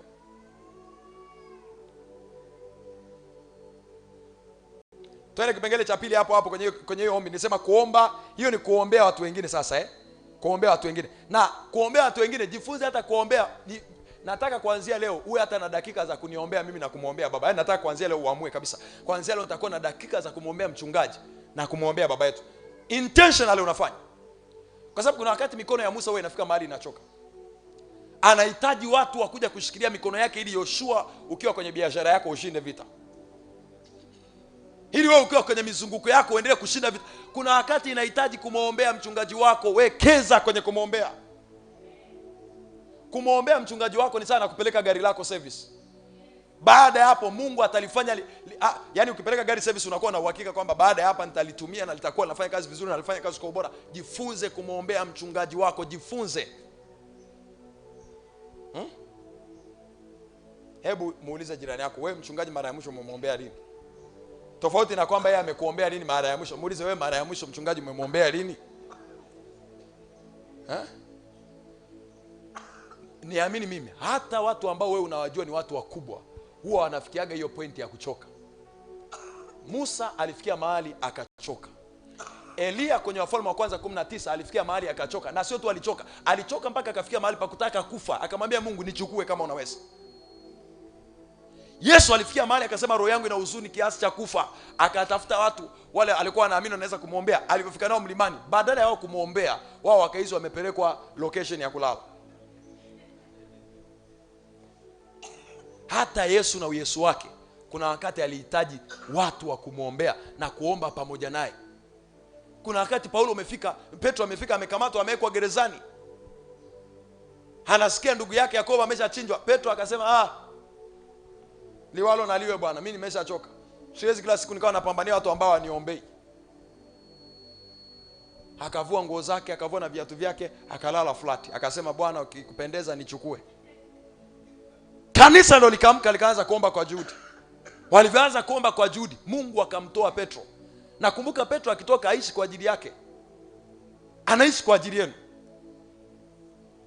Kumwombea mchungaji wako ni sana kupeleka gari lako service, ni sana kuosha sahani yako baada ya kulia, ili uweze kuitumia tena baadaye kwa ajili ya kula, uweze kuitumia baadaye kwa ajili ya kuweka kitu fulani.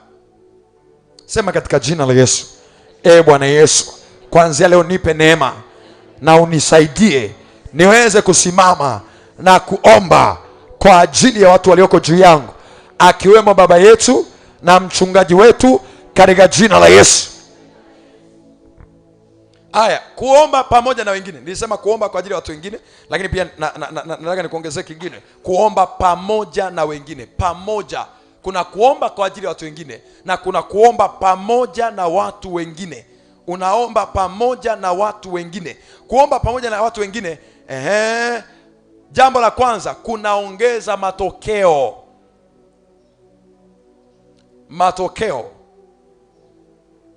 ya maombi yenu.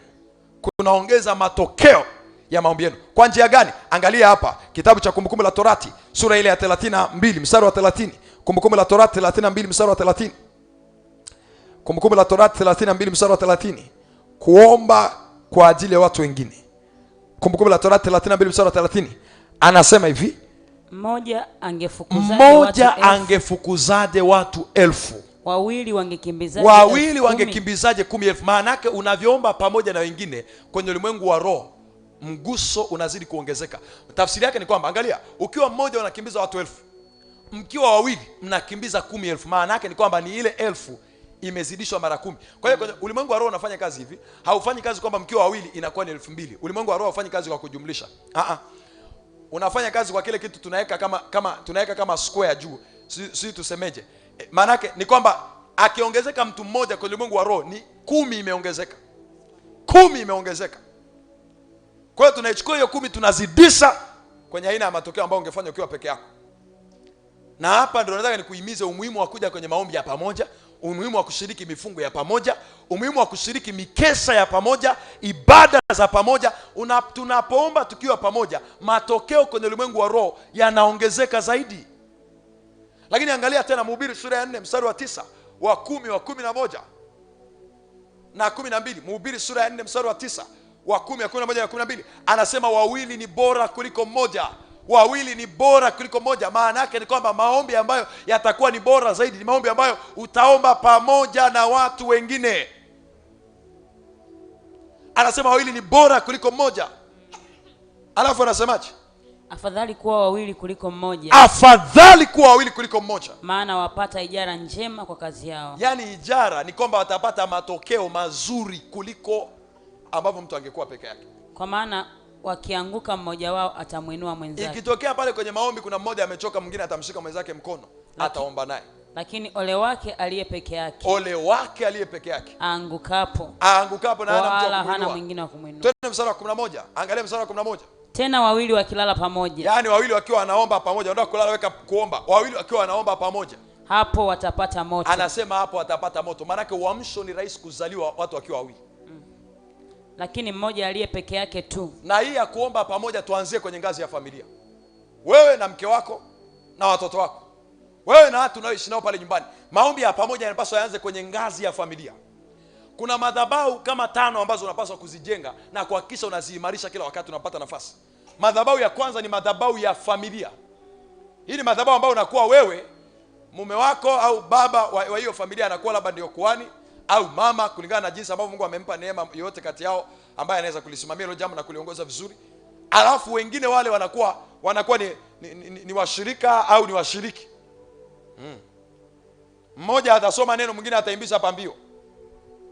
Mwingine atatoa neno la sadaka. Na mnaweza mkawa mnafanya ibada na kutoa kabisa na sadaka, mnatoa kabisa na sadaka. Alafu Jumapili wewe kama baba unazikusanya, Jumapili ikifika ndo unazigawa sasa. Yaani zile hela ambazo ungetoa sadaka Jumapili, wewe unaanza kuwapa Jumatatu, unampa huyu 2000, unampa huyu 2000, unampa huyu mtoto mwingine 2000, unampa huyu 2000. Unaambia leo tukimaliza ibada utatoa sadaka.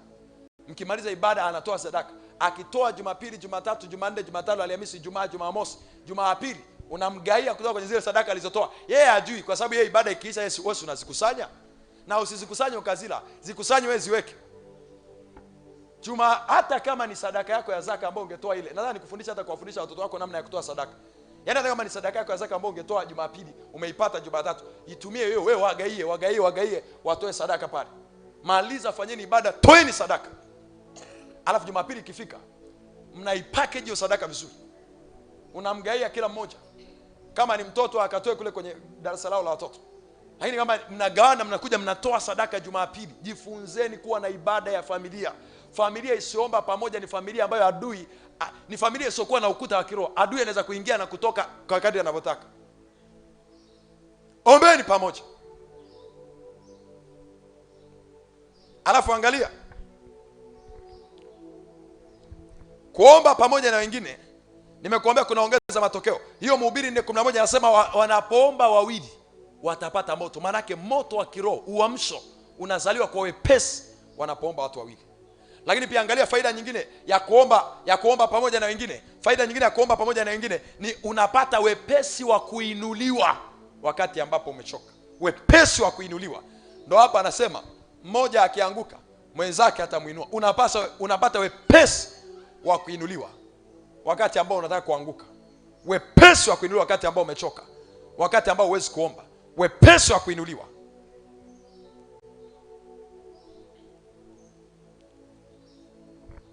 Twende kwa haraka. Wepesi wa kuinuliwa wakati ambao umechoka, wakati ambao huwezi kuomba. Wepesi wa kuinuliwa. Lakini pia maombi ya pamoja yanazalisha utukufu mkubwa wa Mungu. Mithali anasema wingi wa watu ni utukufu wa mfalme. Wingi wa watu. Angalia kitabu kile cha Mithali.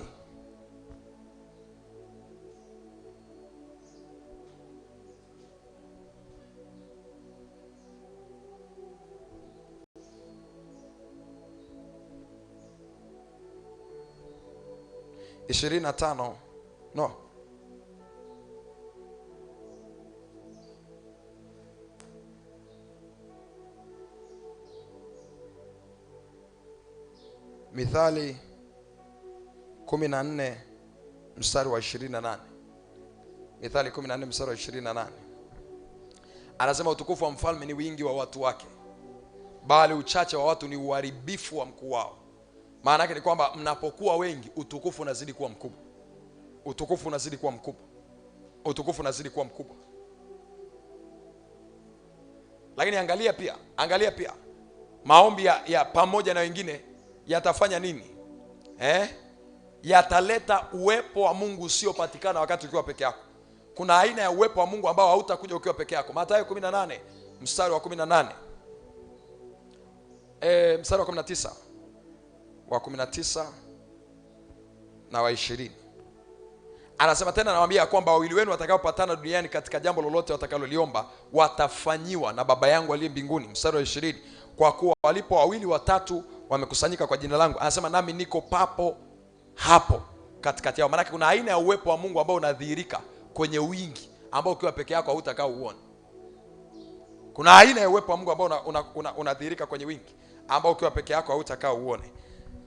Alafu angalia mstari wa 18, anasema amini nawaambieni, yoyote mtakayoyafunga duniani yatakuwa yamefungwa mbinguni, na yoyote mtakayoyafungua duniani yatakuwa yamefunguliwa mbinguni. Maana yake katika maombi ya pamoja tunahitaji kupatana nia, na tukipatana nia, lolote ambalo tutalifunga duniani litafungwa pia na mbinguni.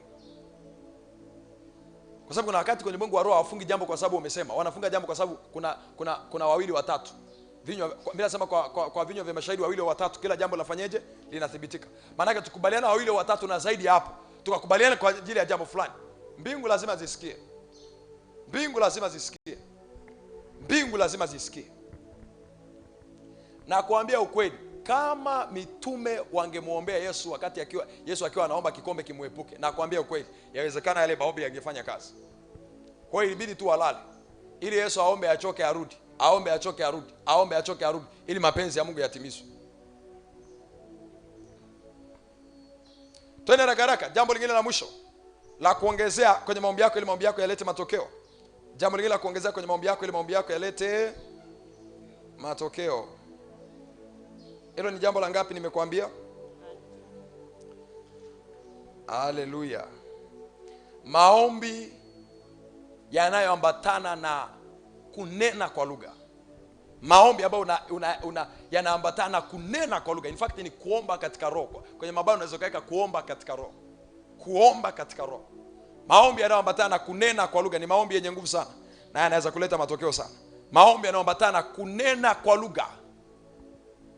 Alafu nitakuelezea kunena kwa lugha kuna msaada gani kwako kama muombaji.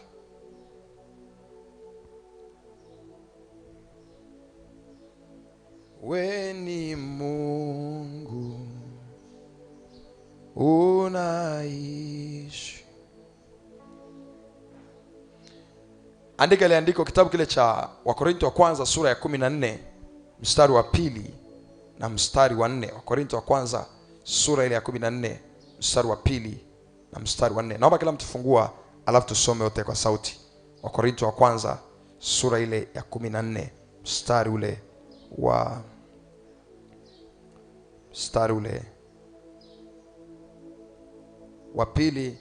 na mstari ule wa 4. Tusome pasta. Maana yeye anenaye kwa lugha hasemi na watu. Anasema maana yeye anenaye kwa lugha hasemi na watu, bali husema na Mungu. Anasema bali husema na Mungu. Maana hakuna asikiaye. Anasema maana hakuna asikiaye. Hakuna asikiaye maana yake ni kwamba hakuna anaelewa hata akisikia.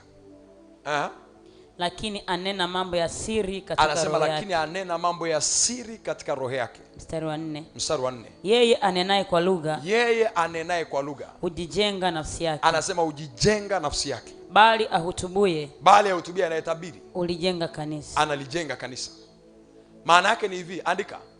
Kuomba kwa kunena kwa lugha kuna kusaidia kuficha ujumbe wako kwa watu wasiohusika.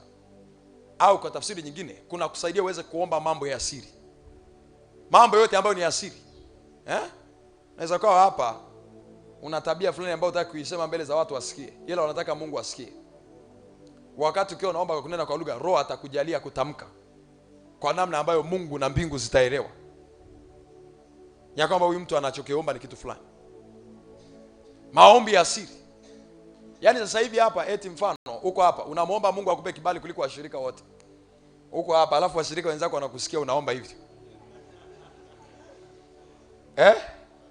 Hivi unajua baada ya muda kuna wengine atakuwa anakuongea sema hili na lenyewe nilichizi vile linajitoa ufahamu. Upate kibali kuliko wote alafu iweje sasa? Sasa aina hiyo ya maombi, sijasema kuomba hivyo ni vibaya. Ila nimekuambia washirika wengine watafanyeje? Wataona kama vile wewe una shida fulani hivi. Sasa aina hiyo ya maombi unayaomba kwa kunena kwa lugha. Na sio unatunga lugha, yani au unageuza maneno kwamba Baba nipe kibali kuliko watu wengine, unageuza hayo maneno. Alafu ndo unasema maneno. Ni kwamba katika kuomba kwako huku moyoni unakuwa unakusudia kwamba Baba anahitaji kibali kupita wengine wote. Kwa hiyo unaanza kuomba kunena kwa lugha. Kadri unaendelea kunena kwa lugha, nia yako na picha yako huku ndani ni kwamba Mungu nipe kibali kupita watu. Au tufanye kwa dakika 2 nini? Ili jirani yako Bwana asifiwe sana. Haya, jambo la pili, kunena kwa lugha.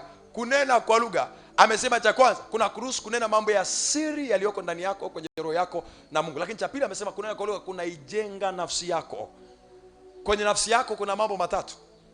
Kwa hiyo andika, maombi ya kunena kwa lugha ni maombi ambayo yanaijenga nafsi yako. Na kwenye nafsi yako kuna mambo matatu makubwa. Cha kwanza, kuna kitu kinaitwa nia, au kwa tafsiri nyingine ufahamu au akili. Umeamka asubuhi wewe kama mfanyabiashara, hujui ufanye nini kwenye biashara yako leo, au kuna tatizo limetokea, au kuna changamoto imetokea na unataka upate akili ya haraka haraka ya kufanya ili uweze kutatua changamoto. Anza na kunena kwa lugha. Nena kwa lugha, yani wewe nena tu kwa muda mrefu, nena kwa muda mrefu. Baada ya muda kuna wazo Roho Bwana atalidondoza, kwa sababu yeye anasema anenaye kwa lugha anajijenga nafsi yake. Njia rahisi ya kukamata mawazo ya Mungu ni kuomba kwa kunena kwa lugha. Andika tena na hiyo. Njia rahisi ya kukamata mawazo ya Mungu, kukamata akili ya Mungu, mawazo ya Mungu in fact, ni kuomba kwa kunena kwa lugha. Ukianza kuomba kwa kunena kwa lugha, akili yako inakuwa haina matunda. Maana yake akili inayofanya kazi hapo ni akili ya Mungu. Roho wa Mungu anakuwa anahusika, sio akili zako. Kuomba kwa akili kutakusaidia, ila kuomba kwa roho kutakuletea akili ya kimungu, mawazo ya kimungu, ideas za kimungu.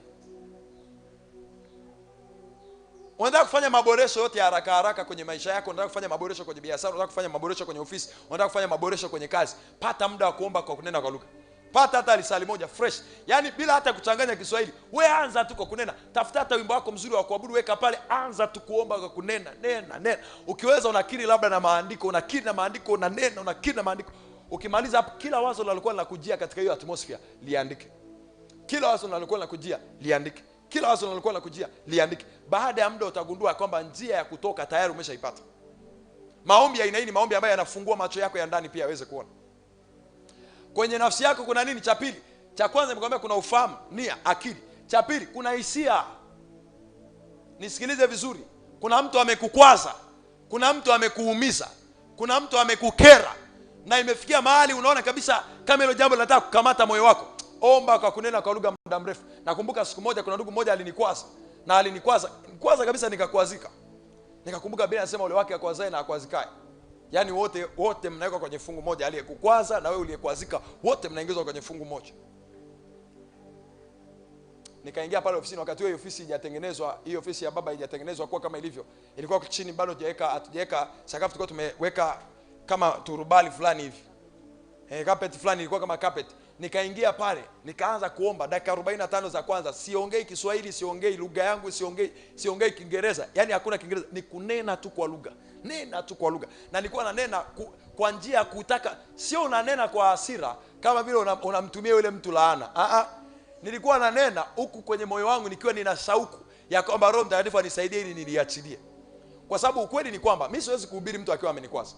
Siwezi. Hata kufanya, yani sio mimi tu, hata wewe huwezi kufanya mambo kwa utulivu wakati huku moyo wako una shida. Ili mtu aweze kusimama hapa, kuna mambo kama manne, hata wale waimbaji, ili uweze kusimama hapa na Mungu ahudumie watu kupitia wewe, kuna mambo manne ya kuzingatia. Number 1, hali ya moyo wako. Hali ya moyo wako ndio kama kiwanja cha ndege ambacho ndege itatua. Hiyo ndege inaitwa uwepo wa Mungu. Hiyo ndege inaitwa Mungu. Itatua hapo na kutokea hapo iweze kuhudumia watu. Hali ya moyo wako ikiwa ina shida, Mungu anamwambia Daudi nitampaka, anamwambia Sauli nenda kampake mafuta Daudi. Kwa sababu gani? Nimeuona moyo wake. Mimi siangalii kama watu. Maana yake hata upako wa Mungu wa kuhudumia watu hiyo siku unawekwa juu yako kama hali ya moyo wako ni nzuri. Na hali ya moyo wako hapa naongelea hauna uchungu, hauna ila na mtu. Kwa sababu ukiwa na hali ya moyo yenye shida, utatumia madhabahu kama jukwaa lako la kuwapasha watu na kuwapiga wale ambao wanataka kuwapiga siku hiyo kupitia madhabahuni. Yaani utawasema kwa maandiko, utahubiri, utapeleka, utazungusha unavyotaka mpaka utamaliza. Na sio Mungu itakuwa ameongea, ni uchungu umeongea. Ila uchungu siku hiyo umepewa maiki uongee. Lakini cha pili, lazima uzingatie, umwombe Mungu akupe kinywa na hekima. Yaani akupe cha kusema, kwa tafsiri nyingine. Akupe cha kusema. Kama ni kufanya, akupe cha kufanya. Huwezi kuhudumia watu kama hauna kitu cha kusema. Ndio maana Yesu anaambia wanafunzi wake wakati mwingine msifikiri namna mtakavyosema. In fact wewe jiandae. Alivyosema msifikiri hakumaanisha usijiandae. Jiandae. Lakini unapofika, mruhusu Roho Mtakatifu aongee. Mruhusu Roho Mtakatifu akuelekeze. Naomba nirudi hapa kwenye jambo langu. Nilikuwa naongelea kuhusu kunena kwa lugha. Kwa hiyo una mtu amekukwaza. Na hii sio kwamba usimwambie. Wakati mwingine unaweza kumwambia, lakini unaweza kukuta hata mtu umemwambia bado huku ndani maumivu yako pale pale. Pata muda, jifungie mahali. Omba kwa kunena kwa lugha kwa njia ya kutaka msaada wa Roho Mtakatifu kusaidia utoke kwenye hilo jambo.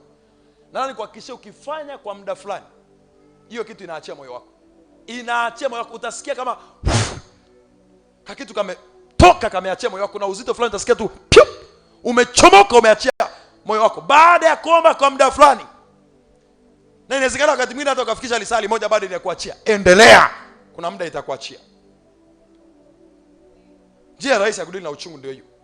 Pata muda wa kuomba kwa kunena kwa lugha, huku akili yako na nia ya moyo wako ukiwa umeiweka kwamba Roho Mtakatifu akusaidie hilo jambo liweze kukuachia. Alafu anasema pia hapo kwamba nimekwambia kwenye moyo wako pia kuna hisia. Kuna hisia si ndio? Unataka kushinda hasira. Huko hapa kanisani unateseka na hasira. Unataka kushinda hasira. Hasira ina njia mbili. Ya kwanza, wewe funga. Ishi maisha ya kufunga. Unaweza ukagombana na watu na mwili hauna nguvu. Tuongee ukweli, unaweza ukagombana na watu na mwili hauna nguvu. In fact mimi niligundua mtu anaweza kawa ni muongeaji sana kwa sababu amekula. Niliwahi kufunga siku moja, ikafika siku ya 4 naelekea siku ya 5. Hiyo siku hata mtu alikuwa akinichekesha. Nikimsupport nitasema hiyo siku ninataka kuongea ila mwili haunipi ushirikiano. Yaani roho hii radhi ila mwili ni dhaifu. Kwa hata nilikuwa nikifika mbele za Mungu, mbele za uwepo wa Mungu, yaani nitakaa tu pale, kuna mengine nitawaambia Mungu, wewe unajua tu sasa. Yaani nataka kuyasema, nataka kuyaomba kwa mzigo na kuomba kwa kuchangamka, lakini Mungu wewe unajua tu. Njia ya kwanza ya kushinda hasira, anza kuishi maisha ya mifungo. Hata mimi nilikuwa ni mtu wa hasira wakati fulani. Nilianza kutembea kwenye hii safari, hasira inakufa ghafla. Alafu cha pili, omba sana kwa kunena kwa lugha. Omba sana kwa kunena kwa lugha.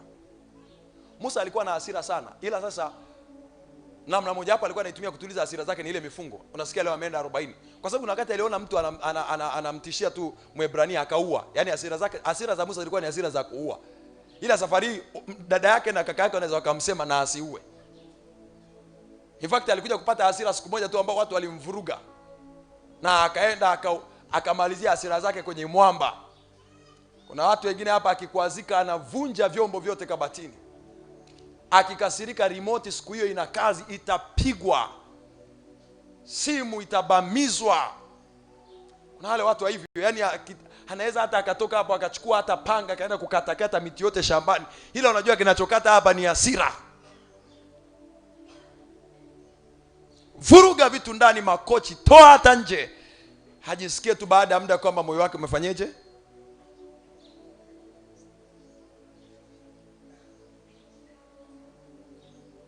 Usicheke, mambo ya hasira ni magumu.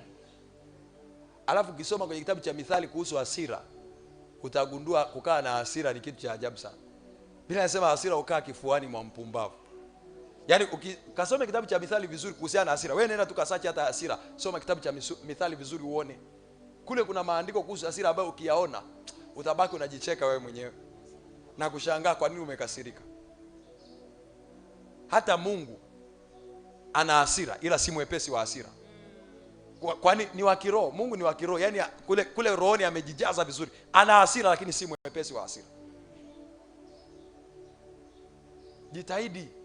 Unakasirika mpaka majirani wanajua ya kwamba leo mke wako umemkasirikia, watoto umewakasirikia. Yaani mpaka mtaa pili kule habari zinajulikana.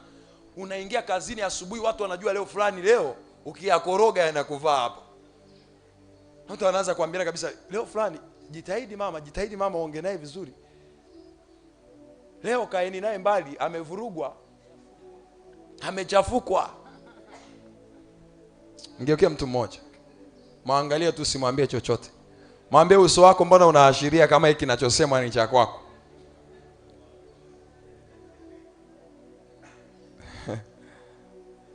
Hasira.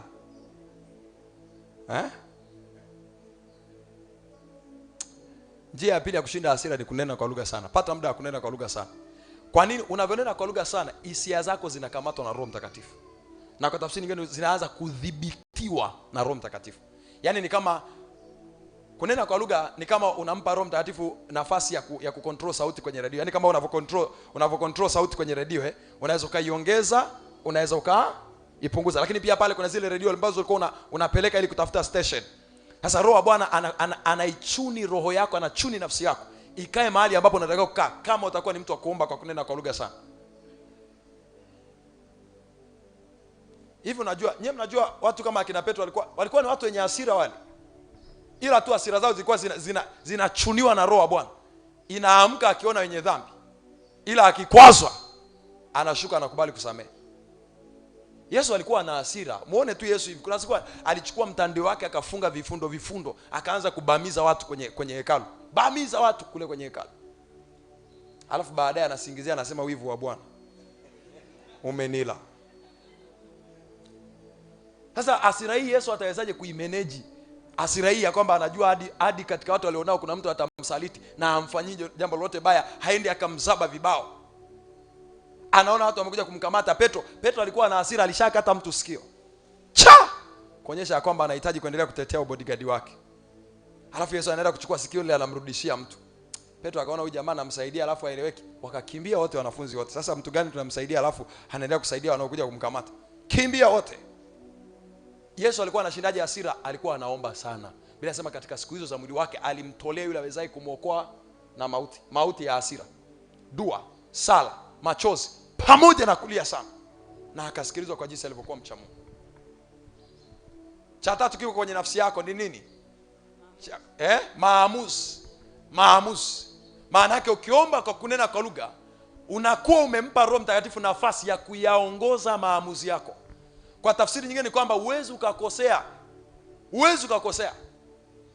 Yaani narudia tena, ukiomba kwa kunena kwa lugha kwa muda mrefu, huwezi ukakosea kufanya maamuzi. Kwa nini? Amesema nafsi yako inajengwa. Maana yake kwenye eneo la maamuzi huwezi ukakosea kirahisi. Angalia tena. Ndio maana kanisa la Matendo ya Mitume walikuwa wakitaka kuchagua viongozi, wanaomba kwanza, wananena kwa lugha kwanza. Bila sema walipokuwa katika kumfanyia Mungu ibada, Roho Mtakatifu akasema, hata Roho alivyosema, wakasema isije kawa hii roho ni mawazo. Wakarudia tena kuwaekea mikono na kuwaombea. Alafu Roho akaanza kuwaongoza. Omba kwa kunena kwa lugha sana. Omba, unajiuliza wapi uwekeze hela zako? Kabla hujachukua hela yako ukawekeza mahali popote, hakikisha umepata muda wa kutosha kuomba kwa kunena kwa lugha. Angalia kingine, kuomba kunena kwa lugha kutafanya nini? Jambo la tatu, kutafanya nini? Kutakusaidia uweze kuomba sawa sawa na apendavyo Mungu. Kutakusaidia uweze kuomba sawa sawa na apendavyo Mungu. Hii nataka uandike. Kuomba kwa kunena kwa lugha kuna kuongozwa na Roho Mtakatifu. Kutakusaidia uweze kuomba sawa sawa na apendavyo Mungu. Sawa sawa na apendavyo Mungu. Kuna maombi yanaombwa sawa sawa na apendavyo Mungu. Warumi sura ya 8 mstari wa 26 na wa 27.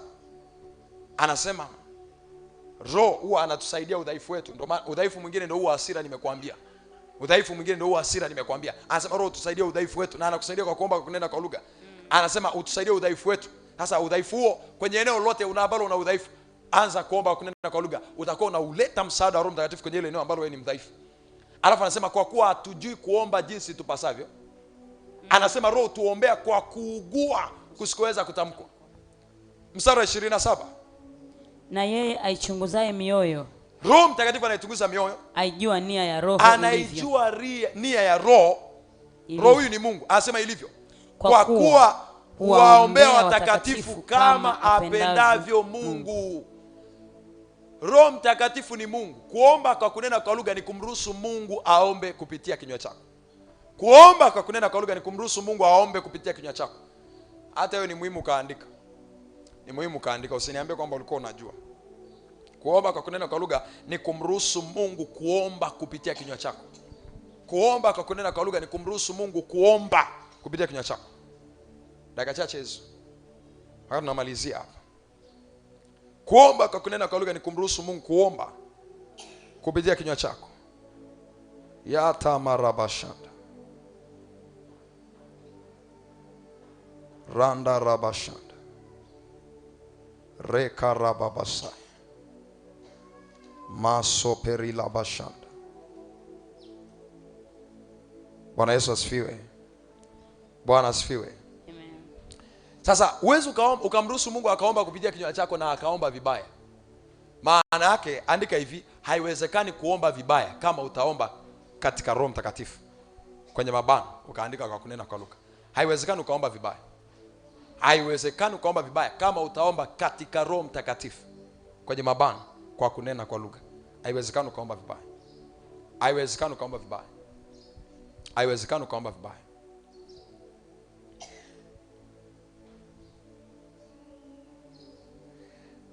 Lakini pia kuomba kwa kunena kwa lugha kuna kazi gani? Kuna msaidia Roho wa Mungu ashughulike na udhaifu wako kwenye eneo la maombi.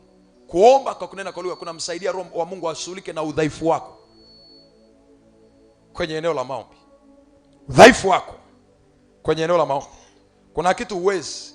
Kuna viwango fulani vya maombi ambavyo unatamani kuviomba lakini uwezi. Anza kuomba kwa kunena kwa lugha. Endelea kuomba kwa kunena kwa lugha. Kazana kuomba kwa kunena kwa lugha. Baada ya muda hivyo viwango itakuwa ni rahisi wewe kuvifikia na kuvipata.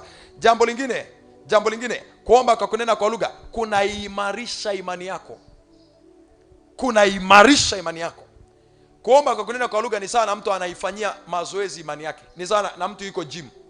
Ni sawa na mtu yuko gym. Anaifanyia mazoezi imani yake na kuimarisha. Iwe tayari kwa ajili ya kufanya miujiza. Iwe tayari kwa ajili ya kuliendea jambo lolote. Iwe tayari kwa ajili ya kumruhusu Mungu aweze kutenda muujiza. Andika hivi, ni ngumu kuwa mtu unayeomba na kunena kwa lugha na ukatindikiwa na imani. Ni ngumu kuwa mtu unayeomba kwa kunena kwa lugha na ukatindikiwa na imani kwenye chumba cha maombi. Malizia hivyo hivyo. Ni ngumu kuwa mtu unayeomba kwa kunena kwa lugha na ukatindikiwa imani kwenye chumba cha maombi. Yuda sura ya 1 mstari wa 20 anasema, huku mkijijenga katika imani yenu kwa kuomba katika Roho Mtakatifu, building in your most holy faith by praying in the Spirit. Tunapoomba katika Roho Mtakatifu tunajijenga katika imani yetu, tunajiimarisha. In fact kuna mtu anaweza kawa na imani lakini imani yake ni kama imeanza kushambuliwa na hofu, imeanza kushambuliwa na wasiwasi, imeanza kushambuliwa na mashaka. Akianza kuomba kwa kunena kwa lugha, mashaka yanakimbia, anaiachilia, imani ianze kusimama na kufanya kazi. Kuomba katika Roho Mtakatifu kunaiamsha, kunaichochea, kunaifanya imani yako ifanye kazi. Kunaiamsha, kunaichochea imani yako iweze kufanya kazi. Kunaiamsha, kunaifanya na kuichochea imani yako iweze kufanya kazi. Aya, andika kingine tena. Andika kingine tena. Ya ntarabashanda. Nini kingine ongezee kwenye maombi yako? Watu wa Mungu, nini kingine ongezee kwenye maombi yako? Kuomba kwa neno la Mungu. Maombi yanayoambatana na neno la Mungu. Maombi yanayoambatana na neno la Mungu. Na kwenye mabano utaandika ufunuo wa neno. Unaomba maombi ambayo yanaambatana na ufunuo fulani wa neno ambao uko nao. Usiende tu mbele za Mungu na kuanza kulia Kuna viwango Mungu hakupi au kuna majibu Mungu hakupi kama hautakuwa na ufunuo wa kina kuhusiana na hicho ambacho unakiombea. Maombi yanayoambatana na ufunuo wa neno. Maombi yanayoambatana na ufunuo wa neno.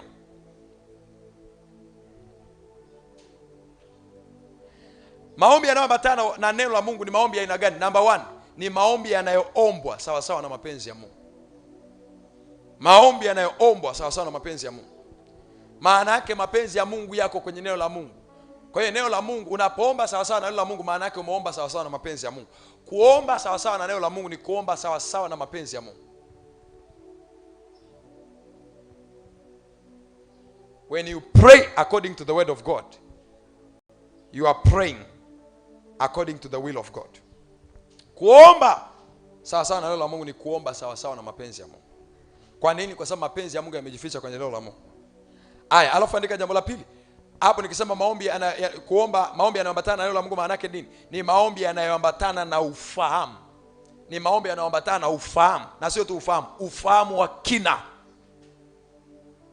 Maombi yanayoambatana na ufahamu, kwenye mabano ufahamu wa kina.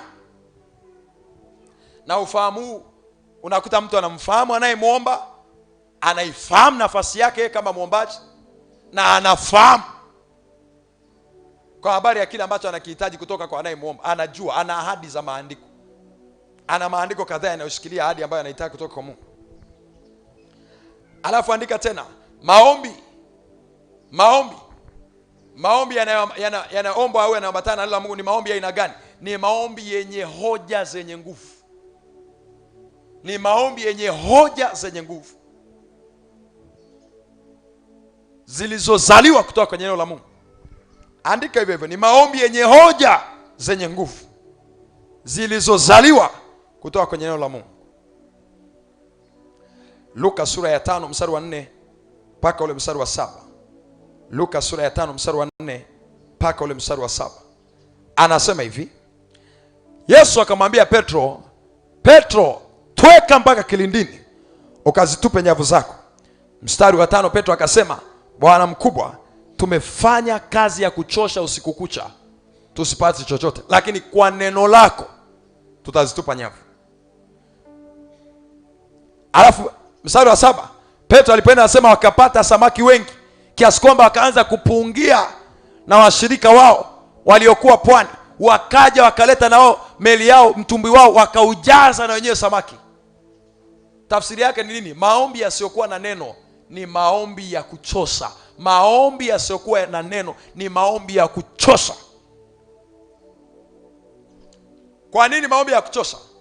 Yeremia 1:12, Mungu analiangalia neno lake apate kulitimiza. Mungu haangalii maneno yako, anaangalia neno lake katika maneno yako. Mungu anaangalia neno lake katika maneno yako ili apate kuyatimiza. Kwa hiyo maombi yanayoombwa na neno ni maombi yanayoambatana yanayofuata mapenzi ya Mungu, lakini cha pili nimekwambia ni maombi yanayoambatana na ufahamu wa kina kuhusu unayemuomba, kuhusu nafasi yako wewe unayeomba, na kuhusu kile ambacho unakiomba, unazijua ahadi zake. Lakini cha tatu nikwambia ni maombi yenye hoja zenye nguvu zilizozaliwa kutoka kwenye ufunuo wa neno la Mungu. Yaani kutoka kwenye neno la Mungu. Kila uliposoma neno kuna ufunuo fulani ulipata. Nikuulize swali, kwa nini Mungu akusaidie ufanikiwe kiuchumi? Kwa nini Mungu akusaidie ufanikiwe kiuchumi?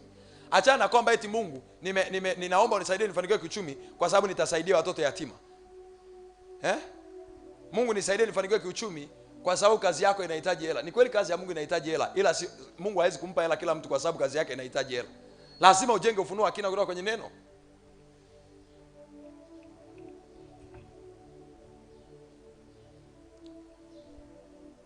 Simama kwa miguu yako.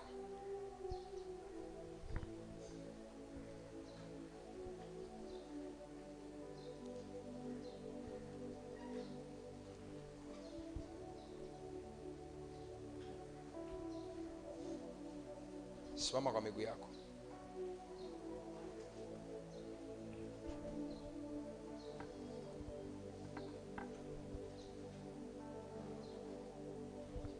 Nataka utafute mtu mmoja wa jinsia yako, umshike mikono. Tunataka tu practice kile ambacho tumejifunza cha kuomba kwa ajili ya watu wengine na kuomba pamoja na watu wengine. Kwa ajili ya watu wengine na pamoja na watu wengine. Kwa ajili ya watu wengine na pamoja na watu wengine. Tafuta mtu mmoja, mshike mikono. Mshike mikono miwili kabisa. Mshike mikono miwili kabisa. Yaani mshike umgeukie. Mshike umgeukie. Tunataka tumuombee huyo mtu. Tunataka tumuombee huyo mtu. Tunataka tumuombee huyo mtu. Na unakwenda kumwombea nini? Utafuata tu maombi yangu ambayo nitakuwa nakuelekeza. Kitabu kile cha Karamashanda.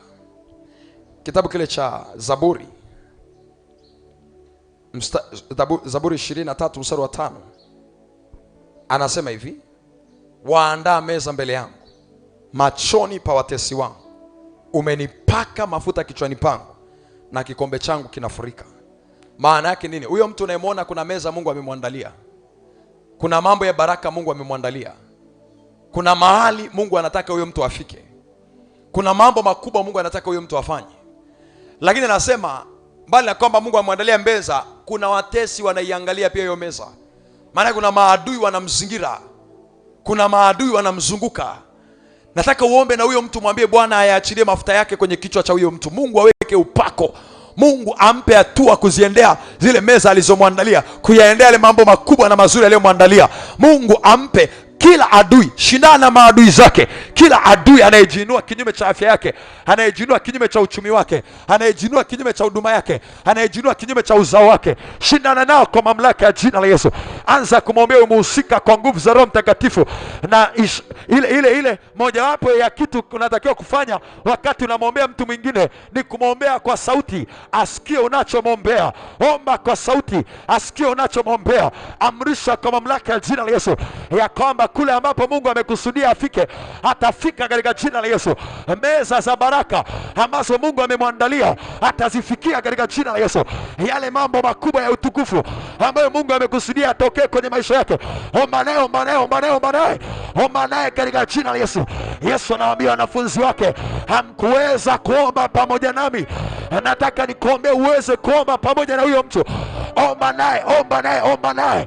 Kuna mambo anaweza asikuambie kwa mdomo, lakini kuna maeneo anahitaji msaada. Kuna maeneo anahitaji Mungu amsaidie. Kuna maeneo anahitaji mbingu ziingilie kati. Kwa mamlaka ya jina la Yesu, agiza malaika wa Bwana waondoe mabonde kwenye njia yake, waondoe milima kwenye njia yake.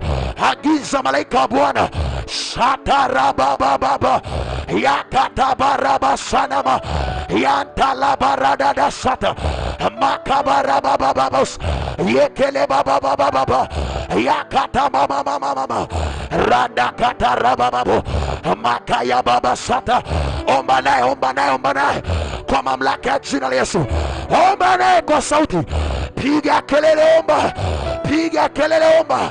Shaka paradabos.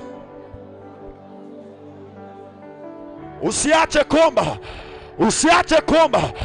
Amrisha kwa mamlaka, amrisha kwa mamlaka.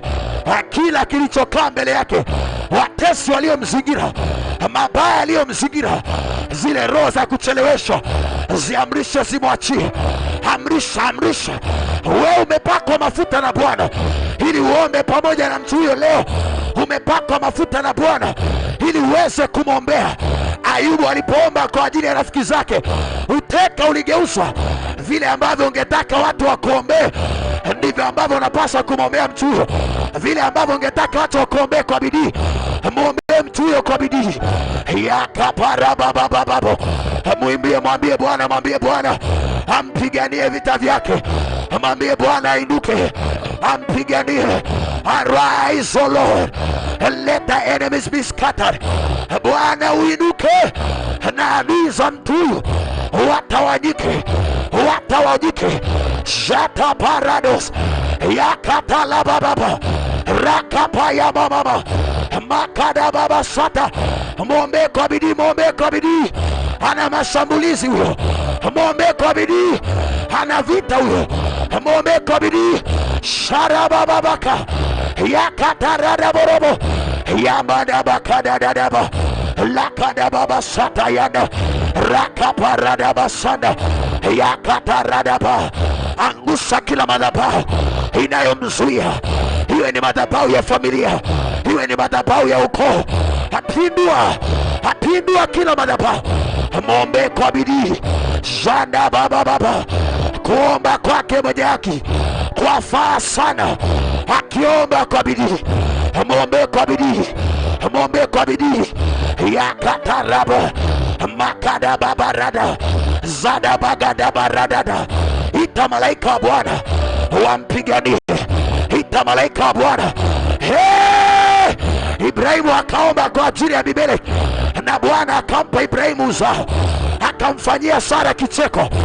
Baada ya ibada hii, unapomwombea mtu huyo, Bwana anakufanyia kicheko, Bwana anakufanyia kicheko. Pigana kwa ajili yake. Angusha watesi walioinuka kinyume chake. Angusha, angusha. Zapakata rakatapo yakatete rekatepa rikabadabaka lakadadadabasata rambaka pariakata likadadadadada rakadababababa lekadebedebedebe rakaparadaba yakapariata lekadebesata rekadabasana ya shayata. Yale mambo yanayomuumiza, Bwana msaidie. Arabababababa yakarada baradaba, ingilia kati ndoa yake. Yesu, ingilia kati mahusiano yake.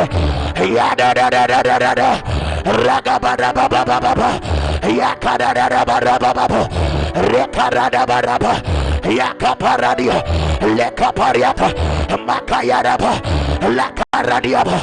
Ezate, piga kelele, usinyamaze, piga kelele.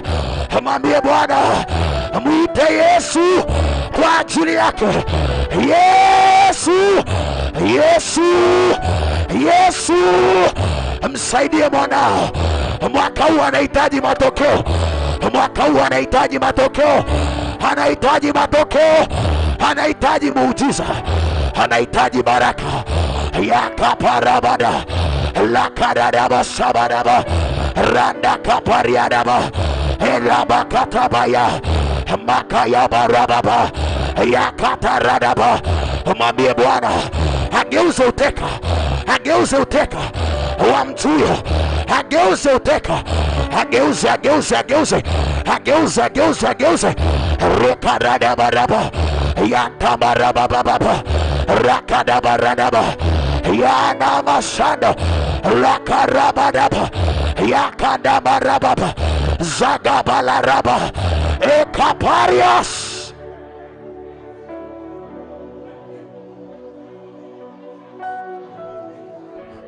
Naomba wanawake wote tuje hapa mbele. Wanawake wote njoo hapa mbele tuombe. Njoo hapa mbele tuombe hapa mbele. Shikana wote mikono kwa mistari hapa. Wanawake wote na tuombe. Na wanaume wote kule nyuma shikana mikono. Wanaume wote kule nyuma shikana mikono. Hata na tuombe kwa jina la Yesu. Mimi kuna kitu kinaniuma. Sasa hivi kansa za wanawake ni nyingi. Vimbe zipo za kila aina. Na tumwambie Bwana mambo haya leo tunayakataa. Hatukiwa kwenye madhabahu. Leo tunayakataa magonjwa yanayotengenezwa kimkakati na kuzimu kinyume chetu. Kila vita kinyume na uzao wa mwanamke hatunaiangusha. Vita kinyume na watoto wetu hatunaiangusha.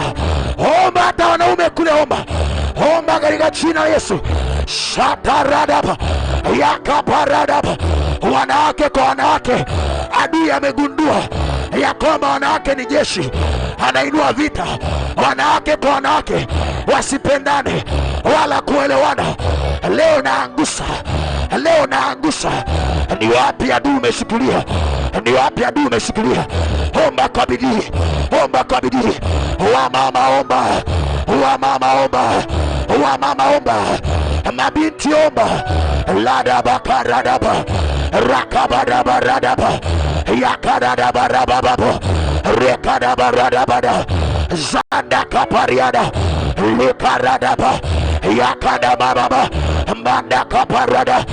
Tunaangusha kila vita anayepitia mwanamke mwenzetu aliyeko mahali hapa. Aporomoka, kuzimu achia, kuzimu achia, kuzimu achia, kuzimu achia, kuzimu achia.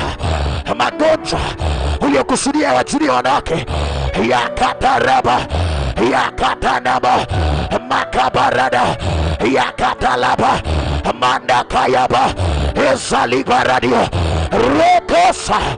Haya baba, baba, wawili ni bora kuliko mmoja.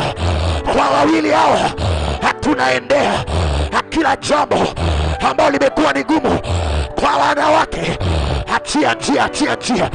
Magonjwa ya kimkakati kinyume na mwanamke napangua, napangua, napangua. Achia, achia, achia, achia, achia, achia, achia, achia, achia.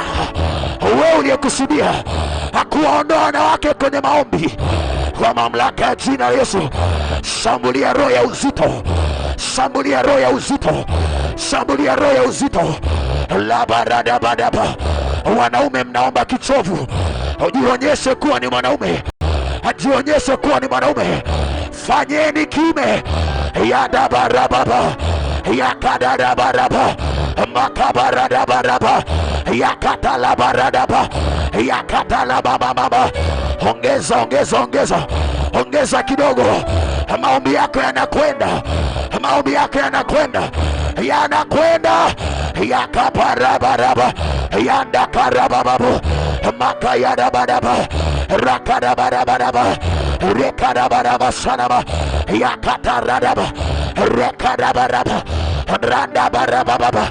Hiyo roho inayejinua kinyume na uchumi wako mwanamke, hiyo roho inayejinua kinyume na uchumi wako mwanamke, amrisha iachie njia, iachie njia, iachie njia, pisha njia. Wewe unayejinua kinyume na ndoa ya mama huyu, pisha njia, achia kwa jina la Yesu. Lakaparababa yakataradabada yandakarabadaba yakapariadabadaba.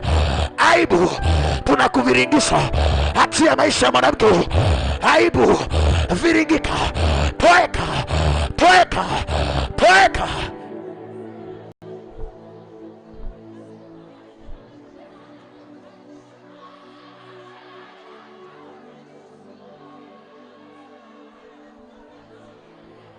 Wala usiache kuomba, usipunguze sauti. Mwambie Bwana, naviringisha aibu mbali na maisha ya mtu huyu, naviringisha aibu mbali. Amekukimbilia ili asiaibike. Mungu usiache akaibika. Amekuamini, amekutegemea, usiache akaibika. Randa bakayaba. Yawezekana ndugu zako anakuangalia, wanasema ngoja tumuone na Mungu wake. Mwambie Bwana, leo nimekuja, leo nimekuja, sitaibika. Usiache nikaibika, usiache nikaibika, usiache uzao wangu ukaibika, usiache nikaibika, usiache nikaibika, usiache nikaibika, usiache nikaibika. He Baba, usiache nikaibika, usiache nikaibika. Hakuna mtu analihitaji ombi. Baba, usiache nikaibika, usiache nikaibika. La da da da da da da rakada baba baba yakada na na na na yanda baba baba baba rakada baba baba yakata la da da da da rakada baba baba. Mwaka usipite, mwaka usipite. Baba, usiache nikaibika, usiache nikaibika, usiache mwanao akaibika. Baba, usiache mwanao akaibika. Yesu aliomba akasema, Baba unitukuze. Ukajibu ukamwambia,